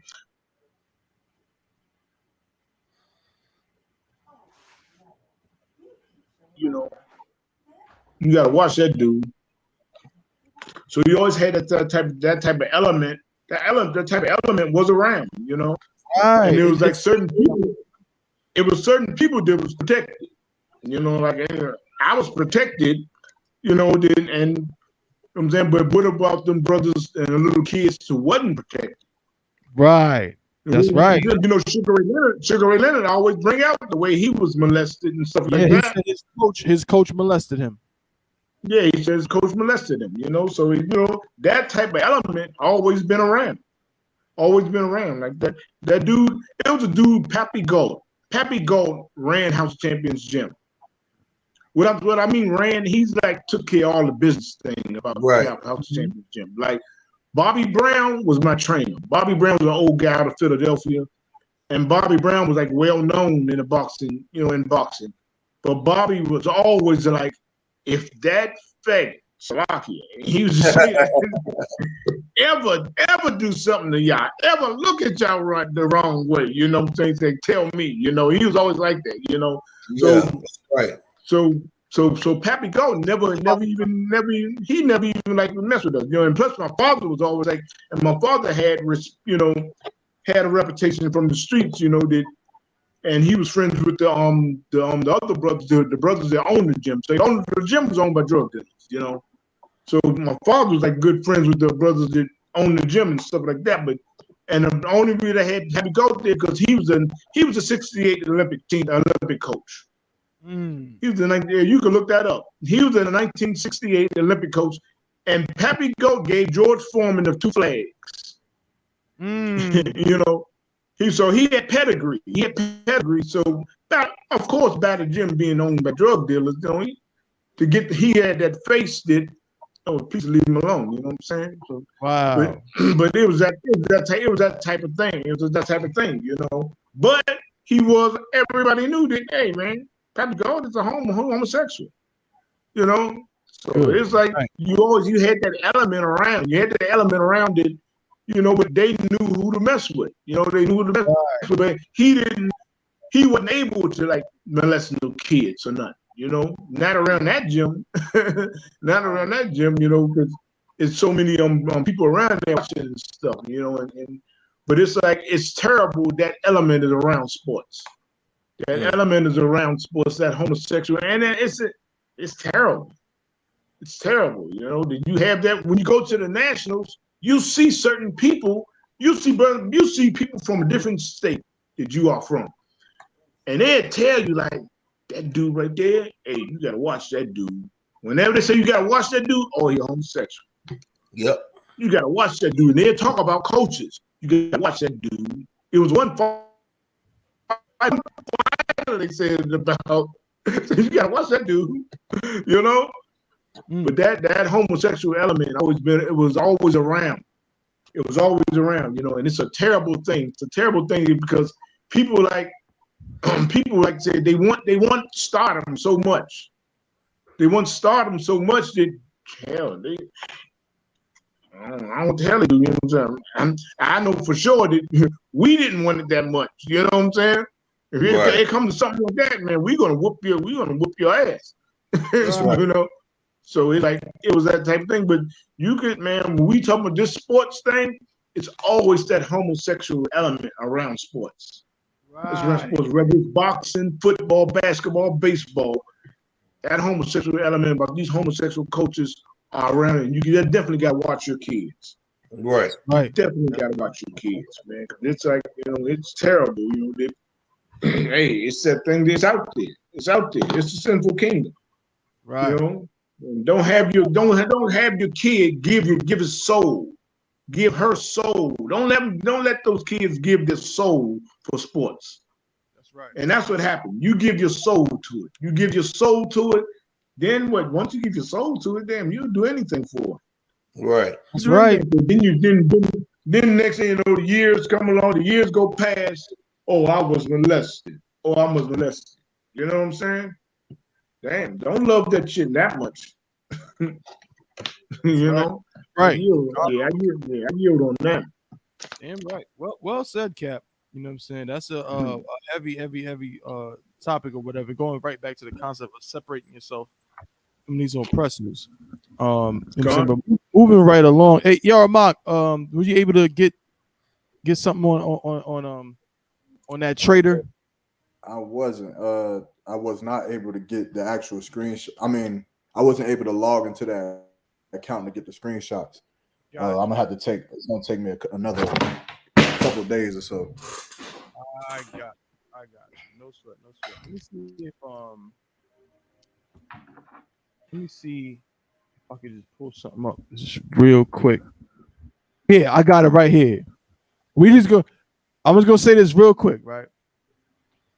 Commander General Yohanna, the generals, the captains have already talked about this. They've already broken it all down. But I could not let this go by without giving my brothers on the Chain Breakers podcast and my Ottawa the opportunity to talk about this piece of garbage. Mind you, now Yarmok, correct me if I'm wrong. Mm-hmm. Didn't Amari Stoudemire go to school in Durham, North Carolina? Yeah, he did. That's when I was talking to him, I mentioned that that he right down the street from the Israelite school of UPK. But I'll get into it. But to answer your question, yeah. I don't know where I don't know where Amari's from originally or whatever. He might be from North Carolina, but I do know he went to high school in the Durham area. That I know. I remember. Listen, Kawal, me and you were relatively close in age. I remember Amari Stoudemire. Right. I remember when he played for Phoenix. Shoot, I'm from New York. I remember when he played for the Knicks. I remember that. I remember when he was known. I remember when he was one of the most known players in the NBA. I remember that. Right. Yeah. This guy right here is a disgusting example of what happens when you become this is an example of how you're a Christian without calling yourself a Christian. Because everyone thinks we're crazy, right, Kawal, right, Cap? That's right. They say, well, you call Christians, how you a Christian and you believe in such and such. This is an example because this cat right here, I'm gonna just play the video. I'm gonna play the video again. The generals already played it. We gotta talk about it on the Chain Breakers podcast, and we want to hear your opinions. All the brothers and sisters watching the show right now, man, come on, get up in that chat, man. If you need the link, let me know you need the link. We'll put you on the show. You can get your time to shine, man. Get your 15 minutes. Get up on the show. Talk to us and tell us how you feel about this. Let's see what this piece of garbage had to say. You know what I'm saying? Real quick. Salakia. Here we go.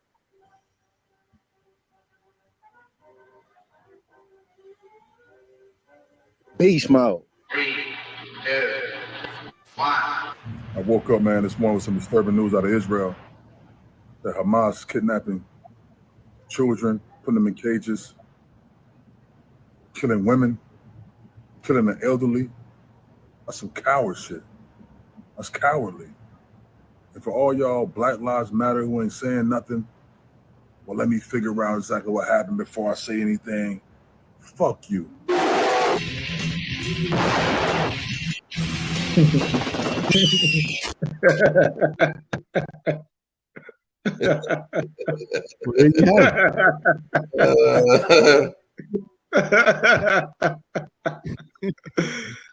Oh boy. Amari Stoudemire, who's by the way is about to get it's not like a Hall of Fame, but the Phoenix Suns are about to induct him into some kind of Hall of Fame type thing for their organization, literally within the next week or two, if they haven't already done it. Amari Stoudemire said, all you Black Lives Matters, all of y'all, you see the Hamas is they killing the babies and the women. He said, Salaki, I mean, you know what? We'll deal with it if it happens. He said, fuck you. Right. That's what he said. Mm-hmm. Commander General, I can't break it down better than Commander General. I can't. God. Fuck you. Ottawa. When you see, let me put this piece of garbage back up on the screen. When you see this, you know what I mean? When you see this cat right here saying what he's saying, what do you think about that, Ottawa? Hey, do you have the picture when he had the pilgrim hat on? Because I really want to degrade him. You know, with that pilgrim hat on, you know, and he don't even do his homework on being a pilgrim. The pilgrim hats had a buckle on it. Right. Had a belt buckle on it, didn't it? I mean, this is a clown. He's a clown. I mean, what the hell has he been? Has he been in a time warp somewhere? I mean, come on. Has he been somewhere? He hasn't been seeing what's been going on with blacks, Hispanics, and Native Indians. I mean, come on. They've been having Mexican children down there on the border in cages. Right. And he's huffed about the little Jewish kids in cages. You know, I mean, come on. Come on, man. Have you seen what black people been going through? Right. I mean, come on, man. Look, they got a pilgrim hat. Look, he don't even do his pilgrim homework. He need one of those ugly buckles on the hat. Right. The nigga got on a pilgrim hat. I mean, come on, dude. Come on. And you sitting there talking about F black people, and you are simple. I mean, he's a bud, man. And his brother, and that's why his brother was on the show with Captain Cesario, and his brother was like breaking it down that he is a simple dude. He's a simple dude, but it's sad because he's one of those homeborn slaves. You know, that he just want to get along with the right people, the right white people. Get along with the right white people and whatever they thinking, you know what I'm saying? So they can solidify him as being a good old boy. Right. Dude, you just terrible. You are awful, man, you know? And I feel sad for the black people that think like him. But you got some black people that really think like him, you know, and are foolish like him. You know what I'm saying? And it's so terrible that this brother coming out talking that garbage and going, wearing a pilgrim hat and walking around talking about he's Jewish. Right. The truth been out since 1969. Brother, you walk around talking about you are Jewish, you are embarrassment. That's what you are. Embarrassment to blacks, Hispanics, and Native Indians, man, the true Jews of the Bible. You running around with a pilgrim hat on, talking about some F black people, and you a clown. You nothing but a joke. You nothing but a joke, and that's what people see him like. Because now he sounds so stupid. Then he come out, he wanna he wanna apologize on different things and stuff. Dude, nobody wants to hear it. Not even the Jewish man wants to hear it. Nobody wants to hear what you got to say because you're simple. You're simple. You coming up with that? I mean, come on, that's a goofy dude. I ain't never seen it. I mean, he real goofy. This day and time, you run around talking you Jewish with a pilgrim hat on, getting upset because what's happening in Israel. Man, nigga, you better get in class. man, you really, I yield with that, man. Yeah, right. You know, this dude, he's helpless, man. He's a joke. If I could, Salakia, you know what I mean? I love it. And I'm going to start doing, don't nobody take my idea, bro. Don't take my idea. Now, y'all can take my idea if you want. But what I want to start doing, man, I want to start doing reaction videos because, you know, them reaction videos go crazy on the internet. They go viral. I want to start doing reaction videos to some of these cats who be coming up against the I.S.U.P.K without even really, you know what I'm saying? They don't tag us. They don't mention us. Check this out. Just look. I'm not even going to play the video, but just look at what I'm talking about. I'm going to share the screen and you see what I mean. Check this out. You see this? When they say, who are the black Hebrew Israelites, whose picture do they show? Whose picture do they show? They show us. Right. They show us. I see Commander General YAHANNA. I see General I see General Q. I see Nakamaya. I see Captain Nayatak. Yep. And whenever they think black Hebrew Israelite, they think of the I.S.U.P.K. That's right. Well, I'm gonna start doing some reactions to these videos and exposing the garbage, man. You're gonna go up in here with some devil and talk about us, but you ain't got the nerve to tag us. You ain't got the nerve to hit us up. You ain't got the nerve to email us and ask for an interview with Commander Johnny. None of that. Amari Stoudemire is another piece of the puzzle, another piece of garbage. Shout out to the sister Kazakh now, but she said it's absolutely right. He's a homeborn slave, man. Right. He's a homeborn slave. So again, so Yahammok, I'm coming to you, Kawal, but I know Yahammok, you actually dialogue with him. I know you don't have shots right now, but if you could just tell us a little bit about your exchange with him, and how that went.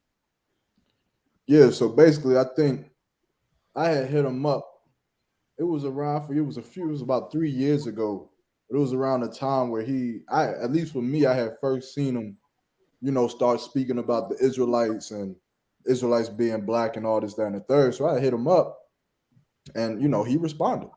He responded to my DM, and he was basically just trying to state his cause, which is that we had to learn under the people who we had taught it to. So he believes that the Israelites taught these converts, right, which would be the so-called Jewish man today. And after we taught them, we lost our identity because we served other gods and then went into slavery. And so now in 2023, if we want to have our identity back, we have to learn it from the converts of whom we taught it to in the first place. Of course, none of that is true. Right. And it's dumb as hell. Right. So I'm going back and kind of Wakasa. Hey, Salakia, young Mark. So we should wear a pilgrim hat. I mean, if that's what they tell you to do. Come on, man. Come on. Salakia, come on. He's a joke, man. Yeah, so we went back and forth. It of course got a little heated because I mentioned, me being from Durham and living in Durham at the time, that he went to high school right down the street, right on Fayetteville Street, that's known for violence, known for drug addiction, known for just all kind of things that happen due to oppression. And I asked him, I said, well, brother, I understand that you learning Judaism or Judaism, whatever you want to call it, and all that's fine, that's cool. But why don't you give a chance for your brothers? Why don't you come learn with your people? Just come to class.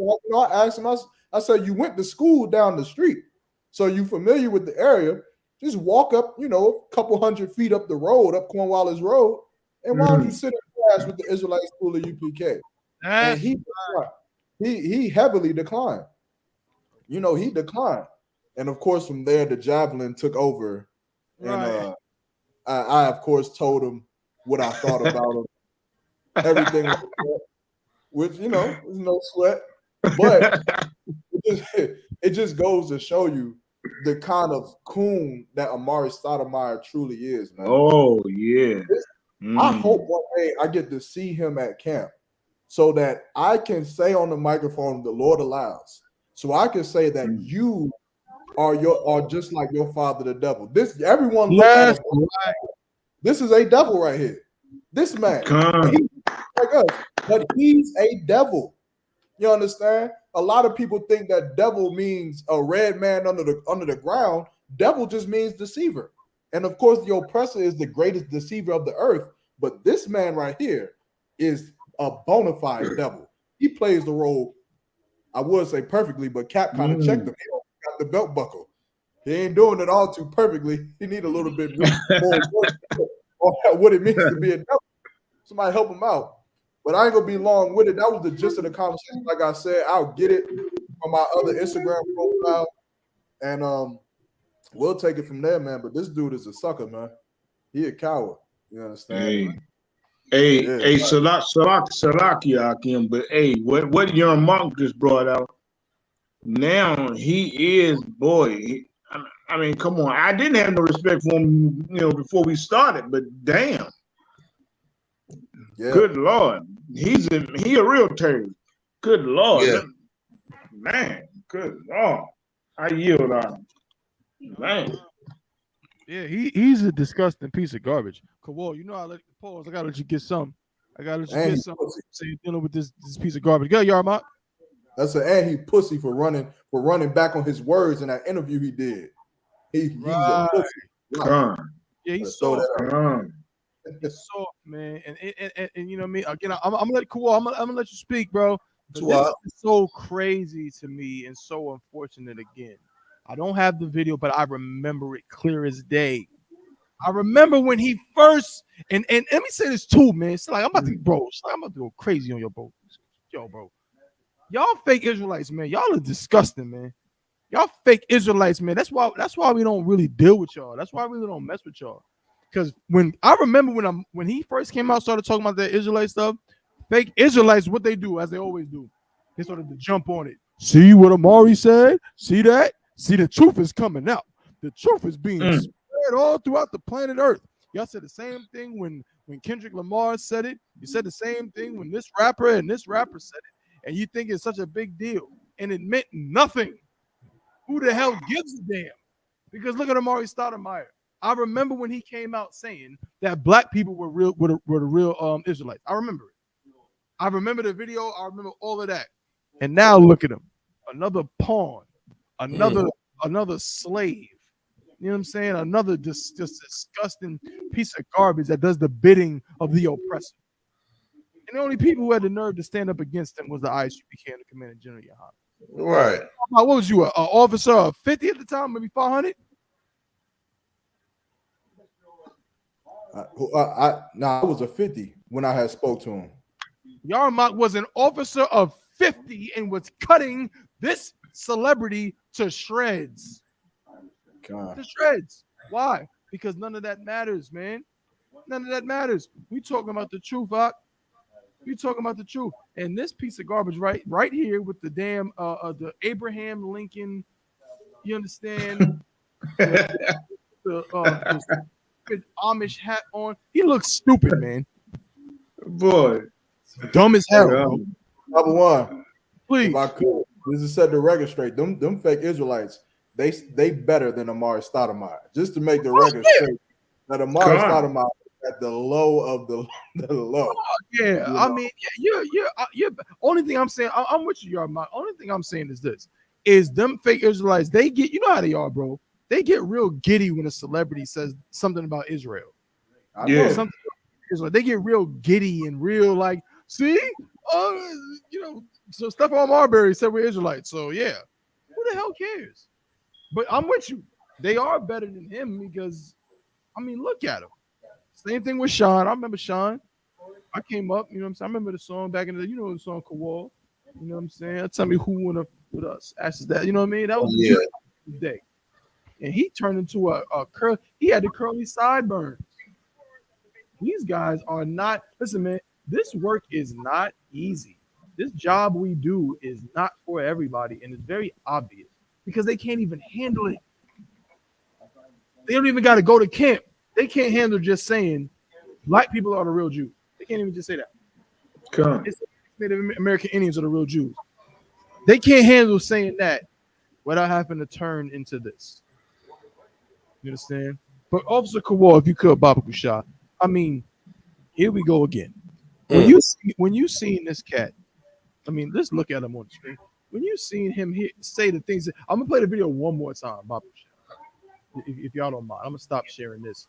I'm gonna play the video one more time. Bear with me if you could. Salakia.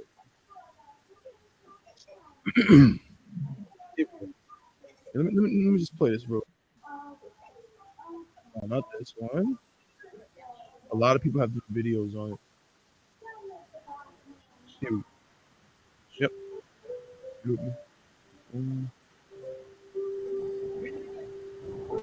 Who's in this? Kowal wants you to, you know what I'm saying? I want you to comment on this. Here we go.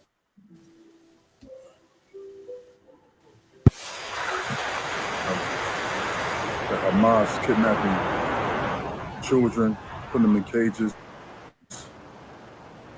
killing women, killing the elderly. That's some coward shit. That's cowardly.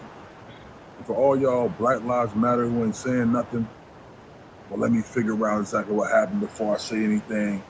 Fuck you.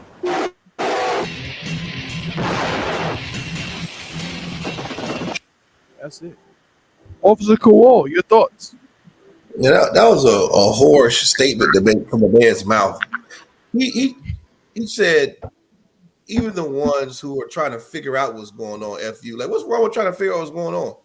I remember J. Cole said that a few years ago about a black. He was like, well, don't be so quick to jump on people because you got to figure out what's going on first.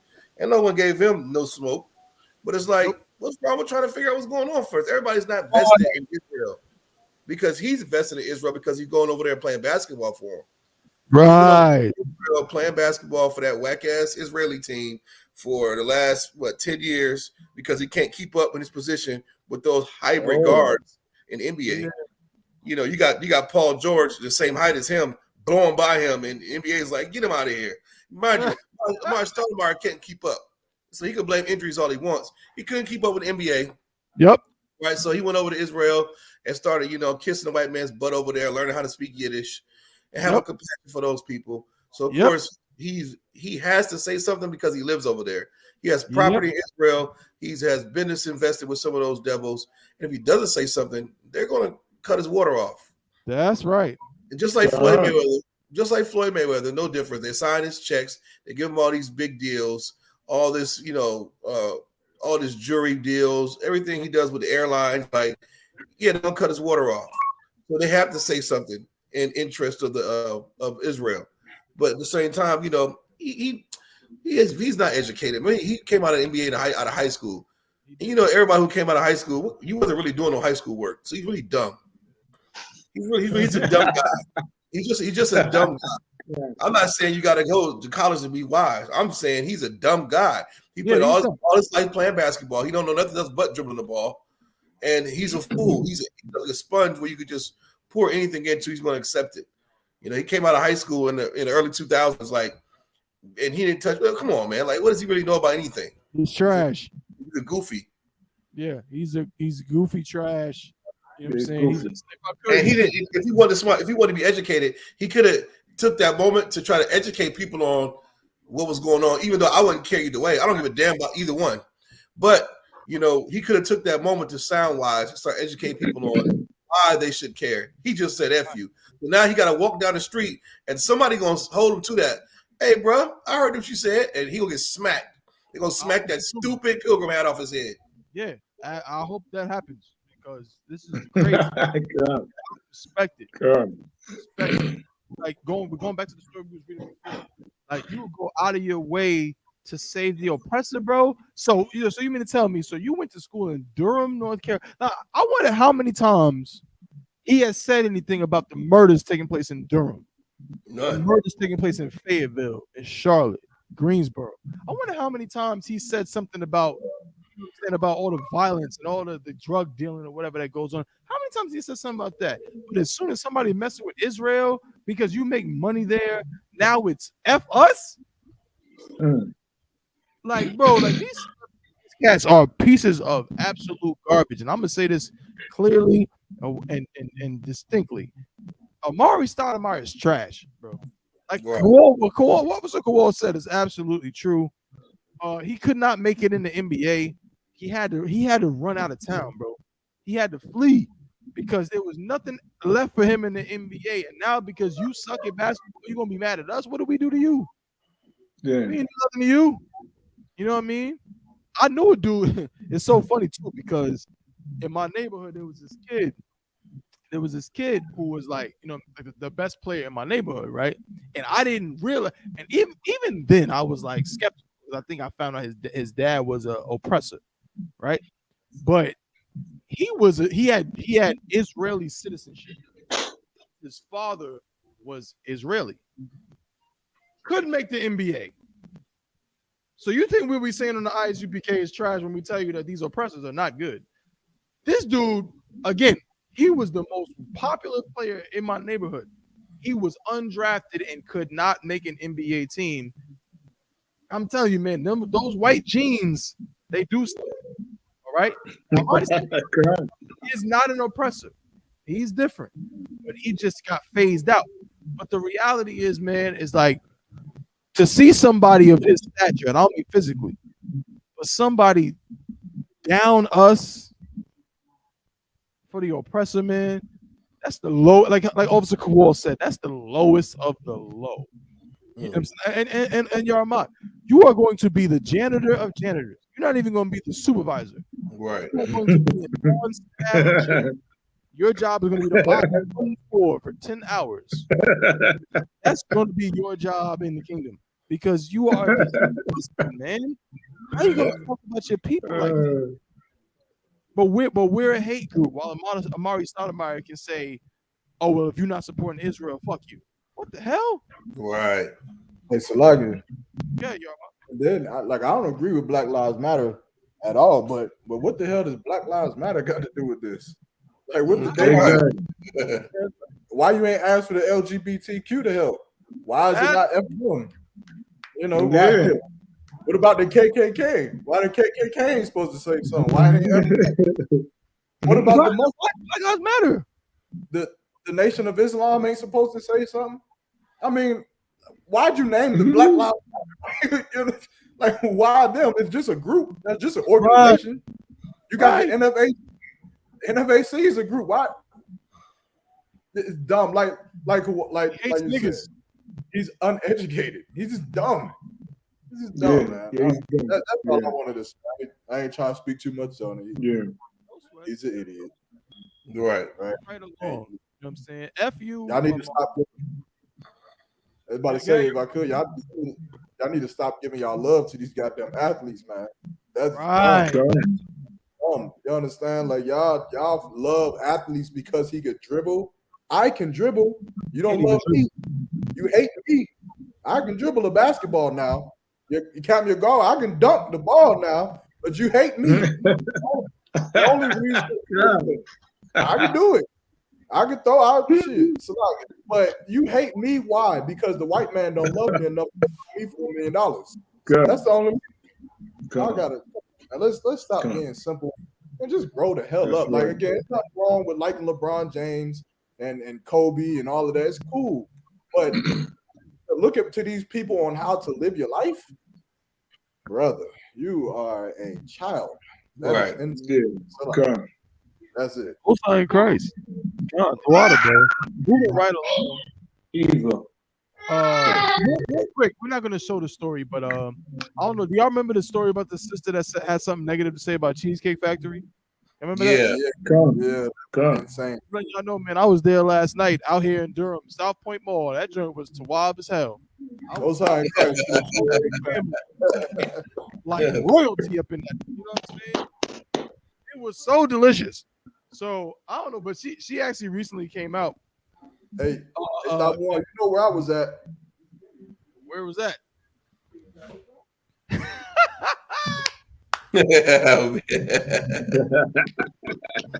want to call the date with me?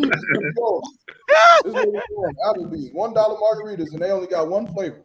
That's right. Margarita time. I just want to read a little bit. You damn right, y'all. I want to read a little bit of this article. We're not gonna spend too much time on it because we probably can do this one in one. So her name was the couple. It was, I think he was like, the dude was an heathen and she's a, but the dude's name was Jay. Her name was Alicia. Since they first met at a bar in Midtown Atlanta, when he saw her, he approached her and asked her out. Alicia said she wasn't attracted to him on sight because she was so much taller than he is. But after talking with him, she said he was thoughtful and engaging, and that she liked his heart. She opted to give him a chance. As for the date, Jay, this is the dude, makes it known that the initial plan wasn't to take her to Cheesecake Factory. He was going to take her to somewhere else, but the original plan fell through because she was so late. He told Wesley that he might not have put his best foot forward, taking Alicia to a chain restaurant, but felt like the video paints him in a negative light and that she went too far recording him.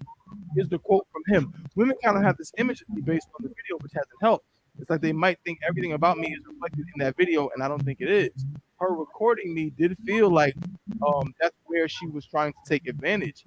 It felt like at the time that she was trying to get a free meal from a fancy restaurant and then get content from me on YouTube, Facebook.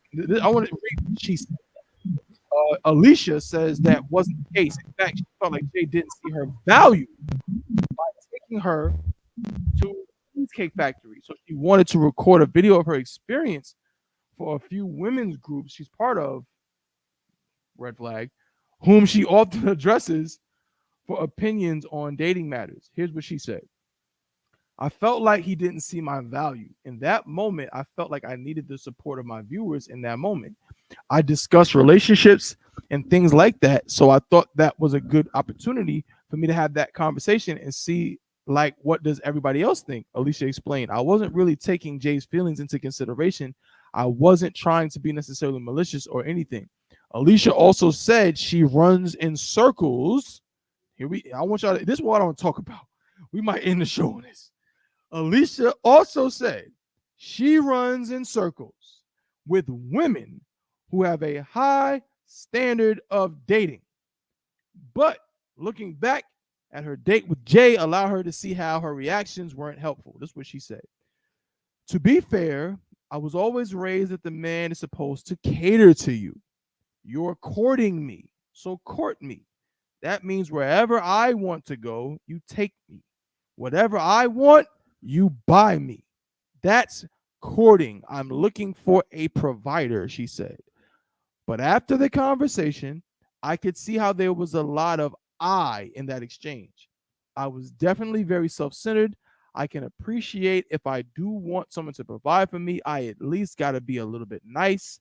I'm a beautiful woman, so I expect to be treated like royalty. Last part. I see you, y'all.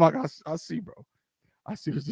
This is the part. She also noted how Black women are, end quote, tired of having to settle. And she wants a, God damn, the story's writing itself. She wants a, end quote, soft life. But that she also has to be soft and not combative to receive that kind of lifestyle. Yarmak, what you got there in the background? That's an interesting photo, my brother. That's just my response to all of that. Everything she just said was dumb. She said courting. The definition of courting is this. Courting, definition, to be involved with romantically. Thank you. With the intention of marrying. What the hell definition did she just give? I'm supposed to buy you everything? You're supposed to get everything that you want? You better get the hell up out of here. That's it. Look, I don't know. That's again, what is up with these ugly women who was making these insane demands? You are ugly. Like, get that through your thick skull. You are ugly.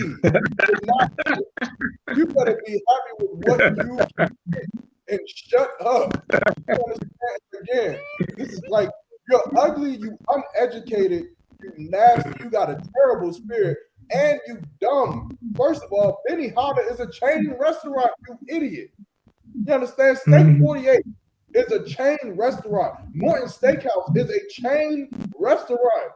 What are you talking about? Being taken to a chain restaurant is cheap.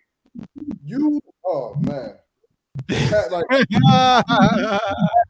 look, what shot I don't want to, but Elon, do what you do. You know, go find you an Israelite woman who is not like her. Salakia, we'll deal with our sisters and fix it. Right. This bitch is broken. She's right. broken. You understand? I damn near want to just give her to Elon and say, stay over there. You understand? Right. And don't come back. But that, what she did is terrible, man. You understand? And I can't even speak on it too much that one because I don't want to say what I really want to say. But come on, man. it was terrible, man. You understand? Just, you know, women. And you know what? I almost want to say that, like, real women, they look at that like her and they laugh, man. There ain't no real woman on this earth that is looking at that story and is in agreement with that broad. It can't be. You understand? You giving everything you want to get, everywhere you want to go, you're supposed to give it. Come on, man. Make it make sense. Make it make sense, number one. But for now, I'll just leave that up there. That's just my response in its totality for that sister. Wearing purple lipstick. Can somebody tell purple lipstick ain't, that's not what we doing. You understand nowadays. So like it. Yeah, Well like, said, brother. Yeah, I'm gonna leave it at that. She said that she hangs out in circles of women who have high standards. Oh, that was the one thing. So like, if I could, that last part too, she mentioned she didn't want to settle. Again, you're dumb. What? you better thank the Lord. Yeah. But what are you talking about? If you choose any man, what do you have to do to stay with that man, Thabawan? I mean, if I'm not mistaken, if you're gonna marry a man, you have to settle. I don't care if you're marrying LeBron James, you got to settle with LeBron James. If you're marrying Tuki from down the block, you got to settle with Tuki. It's called settling down because no matter what you choose or who you choose, you have to settle. But women and the damn internet, some of you broads need to be locked up in a castle like King David locked up his wife with no phone, with no internet, no social media. You don't need to learn no words like toxic. You don't need to learn that word because you don't know what it means. You're dumb. You don't know. Every man you choose to be with, you're settling. It doesn't matter if he has everything you want. You'll settle for that. If he has nothing you want, if you choose him, you're settling for that. I'll be quiet, Salah. I'll land my point. Well said, brother. Well said. Again, she said, I was raised that the man is supposed to cater to you. You're courting me, so court me. That means wherever I want to go, you take me. Whatever I want, you buy me. That's courting. I'm looking for a provider. Cap. Let me need to find her mother or whoever the hell raised her. Cap. Was she raised correctly? Right.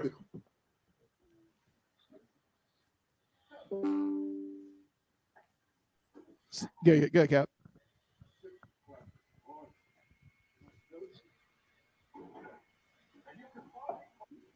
Jeez, you know. Have you ever chocolate soup? Say it again. I'm asking any Akim. Have you ever had chocolate soup? No. Hot chocolate. Y'all never had it, right? Nah. Chocolate soup. No, never had chocolate soup, sir. Okay, I never had it either. But she's about dumb as a hot bowl of chocolate soup. That's how dumb she is. You know what I'm saying? We come with her. Come on, man. She's real simple. She's real simple, and you know what I'm saying. And social media is made for people like her. You know, she can just give her thoughts. Any little stupid little thoughts she had in her little dumb, little stupid head. She can be somebody. Really, she's an idiot. She's an idiot. I really have a whole lot to say about her. She's an idiot. She's an idiot.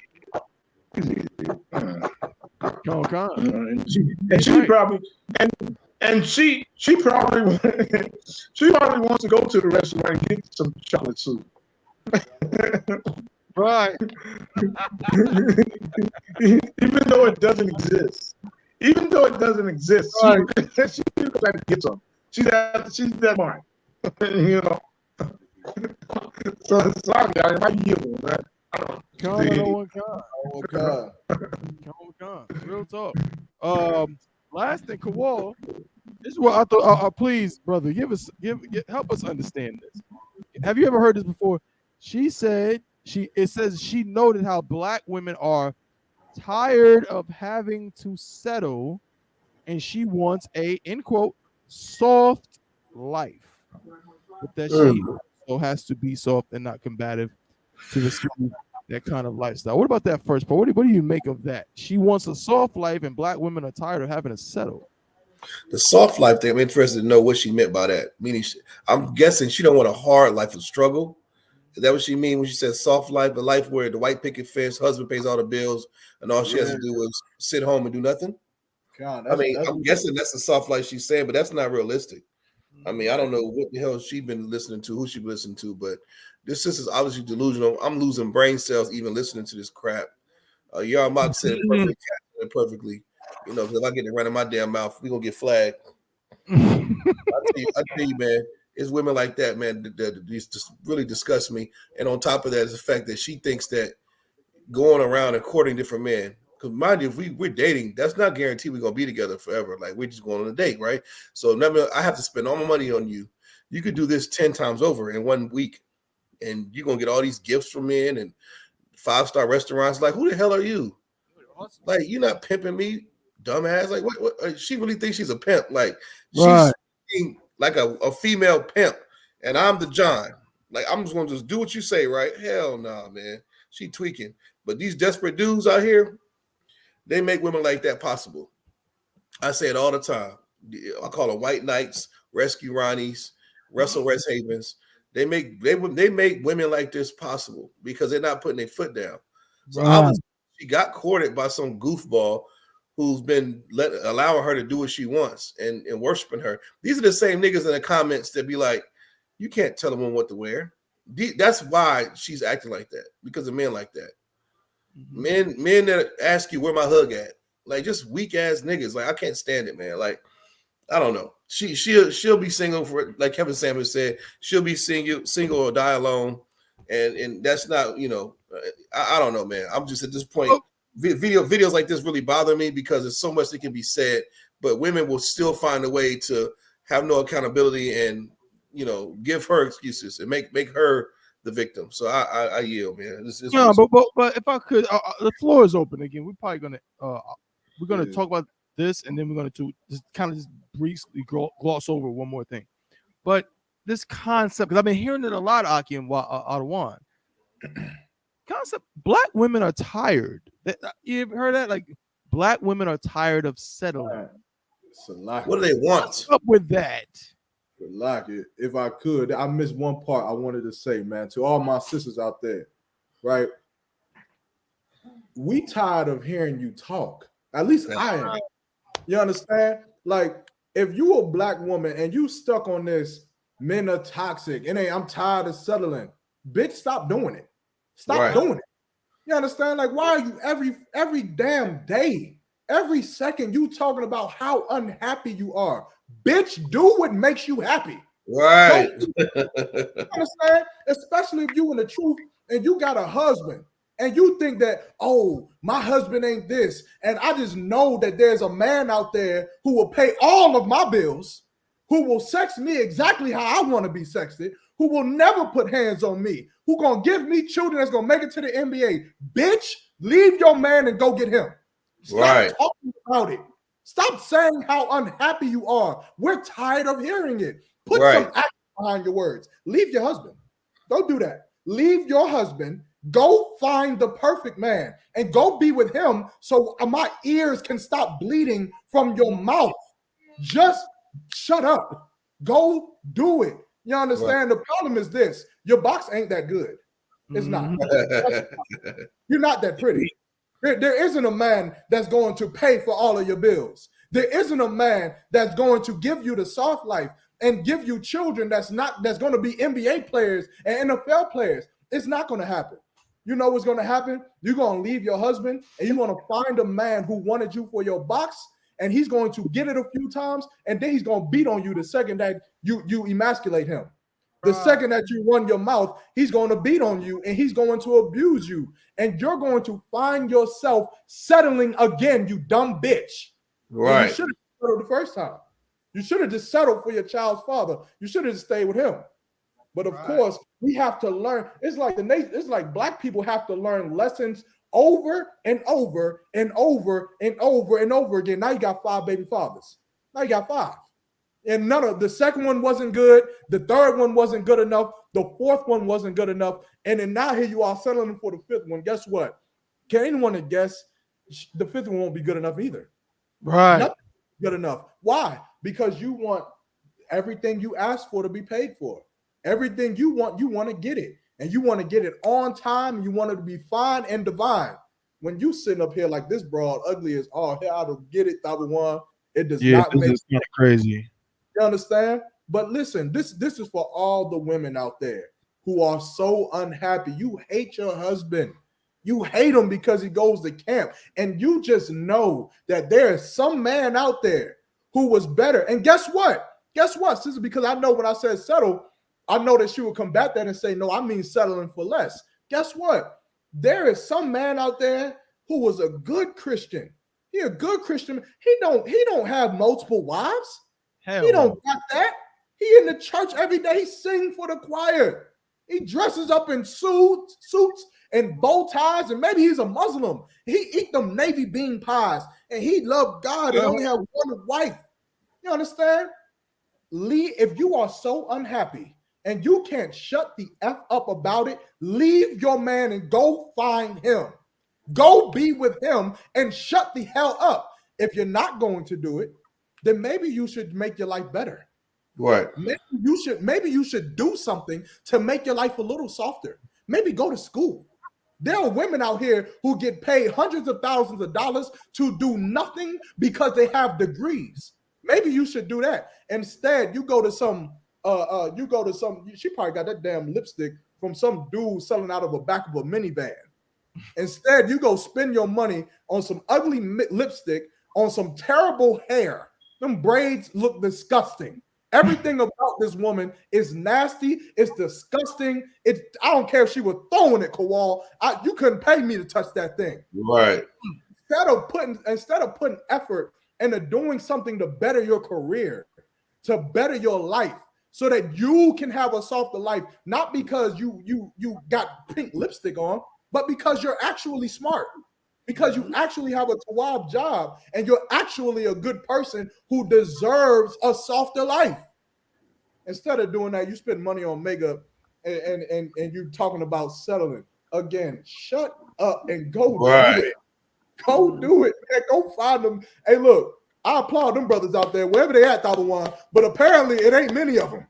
It ain't many. So let me know when you find them. I don't know. Maybe they the what you call them, One? The passport bros.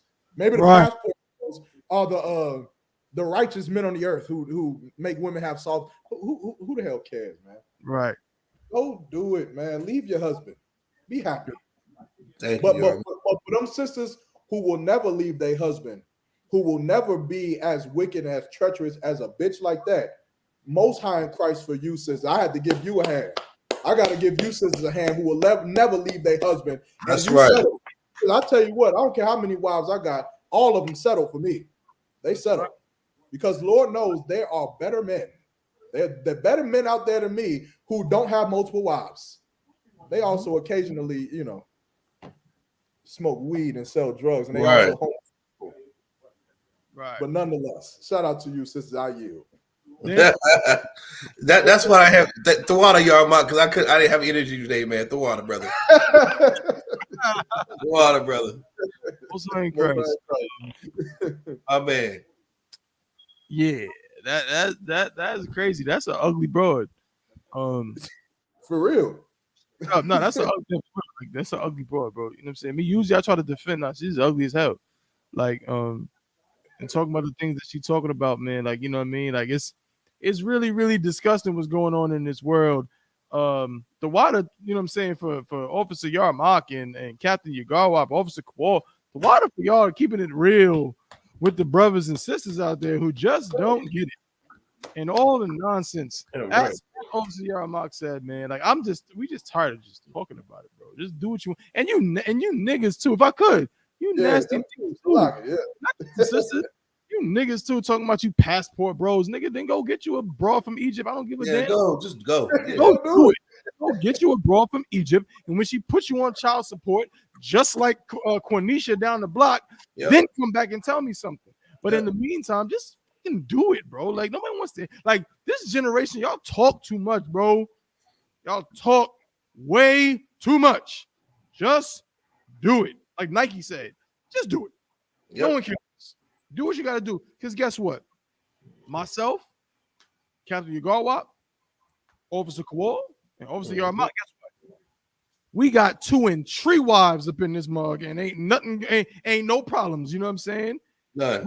2 and 3 up in here, and we doing just fine. We're about to go to the fair, you know what I'm saying, and have a good old time. You know what I mean? Like, so we ain't worried about the things that sound like a personal problem. between y'all brothers and sisters in the world. That's something y'all got to worry about. You know what I'm saying? And as far as black settling, shout out to Overseer Yarmouth. What you said is absolutely right. I'm gonna end on this again. If you don't want to settle, then just say you don't like black people. Right.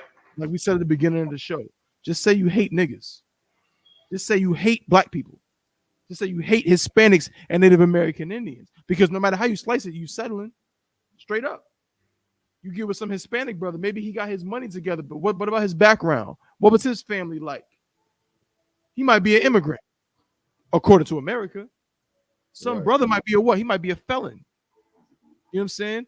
There's all kind of different issues a brother or a sister might have.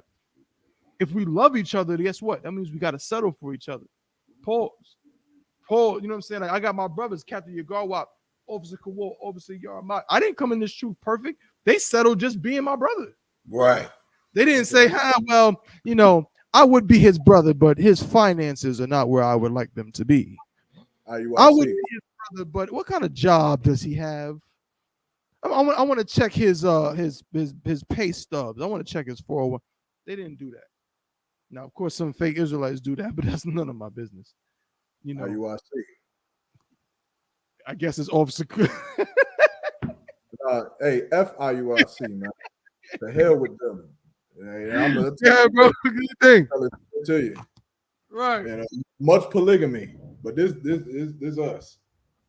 Ooh. Yeah. Yeah, we settling.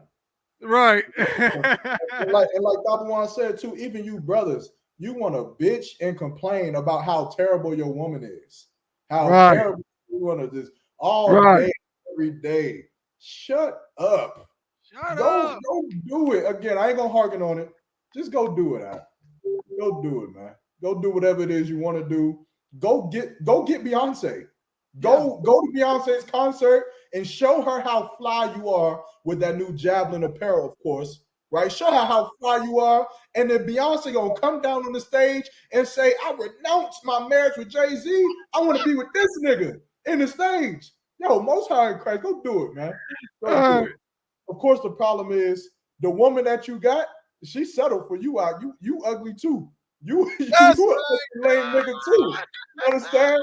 She settled for your ugly ass, man. You better be happy about the woman that's around you, you know, Salakia, man. I'm just keeping it real. Brothers and sisters, man, y'all got to start being realistic, man. Y'all both settle with each other. Otherwise, you wouldn't have been with each other. You wouldn't have slept with her. She wouldn't have slept with you unless you settled for each other. It's always going to be better, man.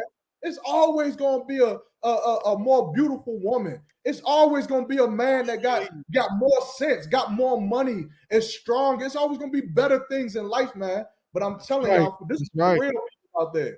This for the real. Until you love what you got, man, love what you settled for, you going to always be on this chase of something better, and you ain't going to never find it, man. I promise you that. I promise you that. And if you don't believe me, then keep chasing. Just keep going. Get on the chasing. Yo, Mark, so Lock, I gotta give you another hand, brother. No sweat. You know what I'm saying? Obviously, our Mark saying is so heavy. We've been talking about it all show, man. Yeah, keep chasing it like a damn crackhead. You know who chases? A crackhead chases, man. A crackhead and a H fiend, a heroin fiend is always chasing a feeling, because that's really what they want, y'all. That's what they want, Cap. They want a certain feeling. I want to feel like something like I'm royalty because you didn't take me to Cheesecake Factory. Me and my wife went to Cheesecake Factory last night and had the time of our lives. Because why? Because the damn shit is good. Salakia. It tastes delicious. How about we talk about what's actually happening? The food is delicious. The $1 margarita at Applebee's is delicious. You understand? All my iced teas are top tier. They're wonderful. But because you've been watching a nonsense your whole life, and your parents raised you to be a piece of garbage, and you don't know anything, you think that your life is supposed to be effing a Cinderella. Your life is supposed to be Snow White and the 7 midgets. I mean, dwarves or whatever the hell it's supposed to be, when that's not real, man. Real. That's why the I.S.U.P.K. Shout out to Commander General YAHANNA and the I.S.U.P.K. man. That's why marriages last in here, because of what Officer Yarmouth just said. Because we understand, guess what? in order for love to reign, we gotta settle, man. We have to. I'm not perfect. What's the phrase we say, Captain Garwap in his school? Man, I ain't shit. Me and y'all might always say, y'all might be like, I ain't shit. I be like, bro, I ain't shit just like you. Because you know what it is? It's not because we actually know we're better than most people. But the reality is we understand perfect. Always get better. You can always learn more. You can always be more. And so my wife, Captain Garwap's wife, Yarmouth's wife, so like we understand and that we're not perfect. So for these sisters, they had to settle. But you're gonna spend the rest of your life chasing that high like a damn crackhead. Guess what's gonna happen? Just like a crackhead, you're gonna end up in somebody's gutter. You're gonna end up all alone. You're gonna end up dusty. You're gonna end up disgusting. You're gonna end up by your damn self chasing some stupid dream and some nonsense that's not real. So sisters, don't be like, let me pull this broad up on the screen. Or you end up happy. Or you end up happy. You get the perfect marriage. You got the perfect man, and everything you did was correct. Just shut up, please. Yeah. Whatever it is, just be quiet. Be happy with your new man. Yeah, and shut up. But even though you're not gonna get it, Yarmouth's being nice. Yarmouth's being nice. You're not gonna get it. You can chase it. You might feel it for a couple months, maybe even a couple years, but eventually you're gonna find out that dude that's so nice. Oh, my man is so da da da. Yeah, he likes touching little boys on the side. Yeah, you got to settle for that. He likes fondling little boys. You know what I'm saying? That's what you're gonna find out, because real men don't operate like that. Just look at the brothers in the I.S.U.P.K. These real men that go to camp and do the work they do. They're gonna have more than one woman. I think I might be saying something they don't like. They're gonna have more than one woman. They're gonna look at other women. They're gonna be attracted to other women. Guess what, sis? You're not gonna be the only one. It's just not gonna happen. Sorry to tell. I'm sorry. Call it a hot commodity. Every woman want that man that they feel is the best man, that they feel is hot. Yeah. You understand? You want that brother that's the flyest brother, the brother that's the nicest brother. You want him, but then you just can't fathom the reason why other women look at that same man and say, damn. You want the man that other women want, you idiot. Exactly. Which is why if you don't want, you understand, a man who has more than one wife, go get you the man who don't have them. But when you find out it's because he's gay, shut up. Shut up. You're gonna have to love him. You love him. Man, we were just talking earlier, Thabawan. I done debated 3 times today about this picture right here that I posted on Instagram. And it was mind-boggling to me that I had to debate people about this. Right? Wow. I posted this on Instagram and I said, a terrible father. That's what he is.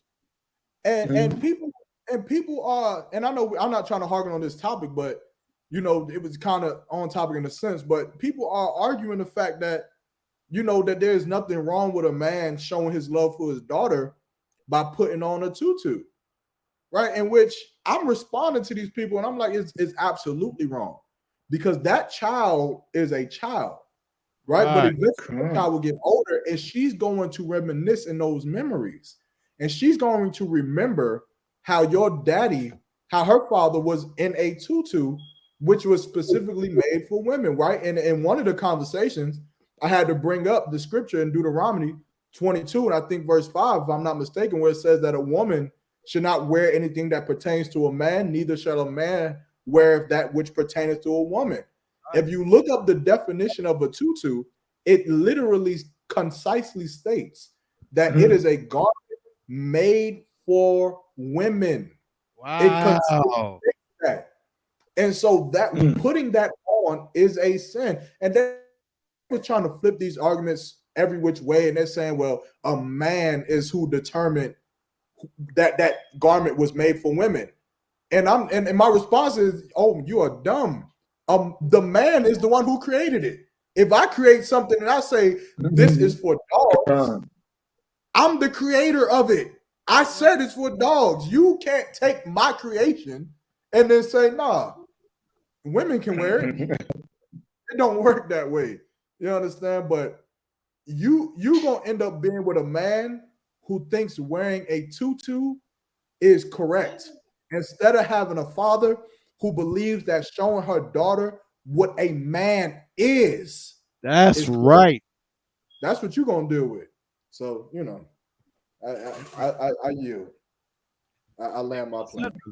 Well said, man. Hey, we have reached the end. We over the time, man. We over the time, man. Another great episode of the Chain Breakers podcast. Does anybody want to bring anything out before we clip it for today? Cap, I mean, I did just want to say, man. Go ahead, Cap. You got it.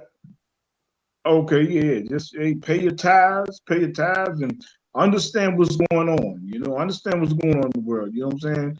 Commander Junior Hunter, he was jumping on this podcast, and he was just saying he bringing us the heavy stuff that's going on right now. When we seeing the end, you know, of this kingdom. We seeing World War III. We seeing all these prophecies being fulfilled. You know, and what's so heavy is what we brought out today in this show.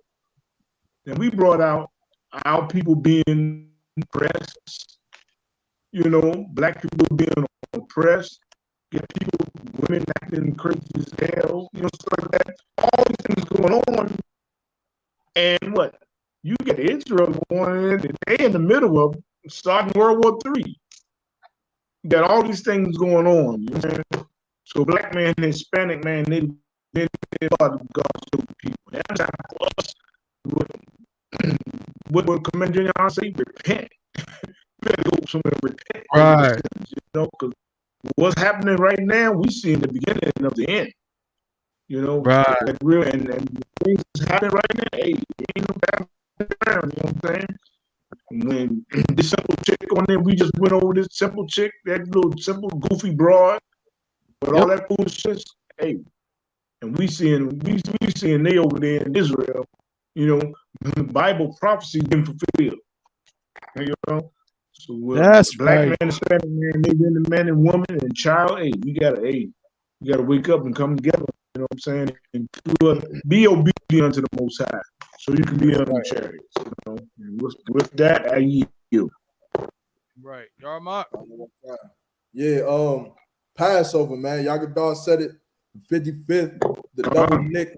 If I could, just a little enlightenment. More information will come out, but I know a lot of brothers been hitting me up, a lot of sisters as well with the hotel. The hotel this year is gonna be different. The commanding general YAHANNA paid and bought out the whole hotel this year. There will be no other residents in the hotel during the time of the Passover, which is Tawab. It's a beautiful thing. But with that being said, the way you book your rooms is going to be different because you're not going to go to the hotel website and book anything because you can't. Just like some devil can't go to the website and book anything because it's going to show that it's unavailable because Commander General already paid for it. So to book your rooms, you're essentially paying Commanding General YAHANNA back the money he already put up front for your rooms. So it is important. Akim, Commanding General YAHANNA did this for a reason. He did it to amplify the spirit of the Passover. And the spirit of the Passover is for us to be together, not for us to be in a hotel down the street, to be in an Airbnb down the way, to be here, to be there. This Passover, if we need to be in the same place, the same hotel, taking over the lobby, having the dice game, having the spades going, having the ciphers going, having everything we want, man. The children gonna be safe. There's no other people in the hotel, and we're gonna be together, man. So make sure you call that number that's on the promotional videos up there. Book your rooms. The way that it's set up is beautiful. If you need 3 rooms right beside each other, you ain't got to deal with no white woman on the phone. You dealing with, Captain Zakar himself and his team that he set right now. So you can set up your rooms, be right beside each other. Or if you need to put 3 ribs on different floors, Do that too, man. You know, do however you got to do it. Call that number, get it done, get prepared. And if you got any questions, reach out to brothers in North Carolina. But after this Sunday, I'm sure more information will be going out for the public as far as the 55th annual Passover. And with that, you know, I that's it. I yield, man. Right. No signs first. Like I was saying, No signs first. y'all brought up in that cap. Like I was saying at the beginning of the show, we're trying to turn Bull City into UPK City. We're trying to turn it into one West City. We're gonna take over this whole joint, man. So make sure y'all, call in, get your arrangements That's together. it. And all of that. It's gonna be glorious. It's gonna be glorious. You know what I'm saying? So we reached the end of the show, man. We appreciate everybody for tuning in today. Another Tawab show. Next week we're gonna be back at it, same time, same place. We started a little late today, but it's no sort. We're always gonna adjust. You know what I mean? So hit us up. You know what I'm saying? Chainbreakerspodcast@gmail.com. If you got, you know what I'm saying, anything you want to contribute to the show. Also, man, if you want to join the show and get on and speak to us or whatever, we're working on getting a call-in number. But for now, just let us know and we can hit you with the link and you can easily just join and talk to us. You know what I'm saying? But that's all we got for today. So until next time, to the brothers we say shalom, Yahweh Shemi Hawashah Baraka Thumb, and to the sisters we say shalom, Yahweh Shamar Alathun, Ba Shemi Hawashah. We'll see y'all next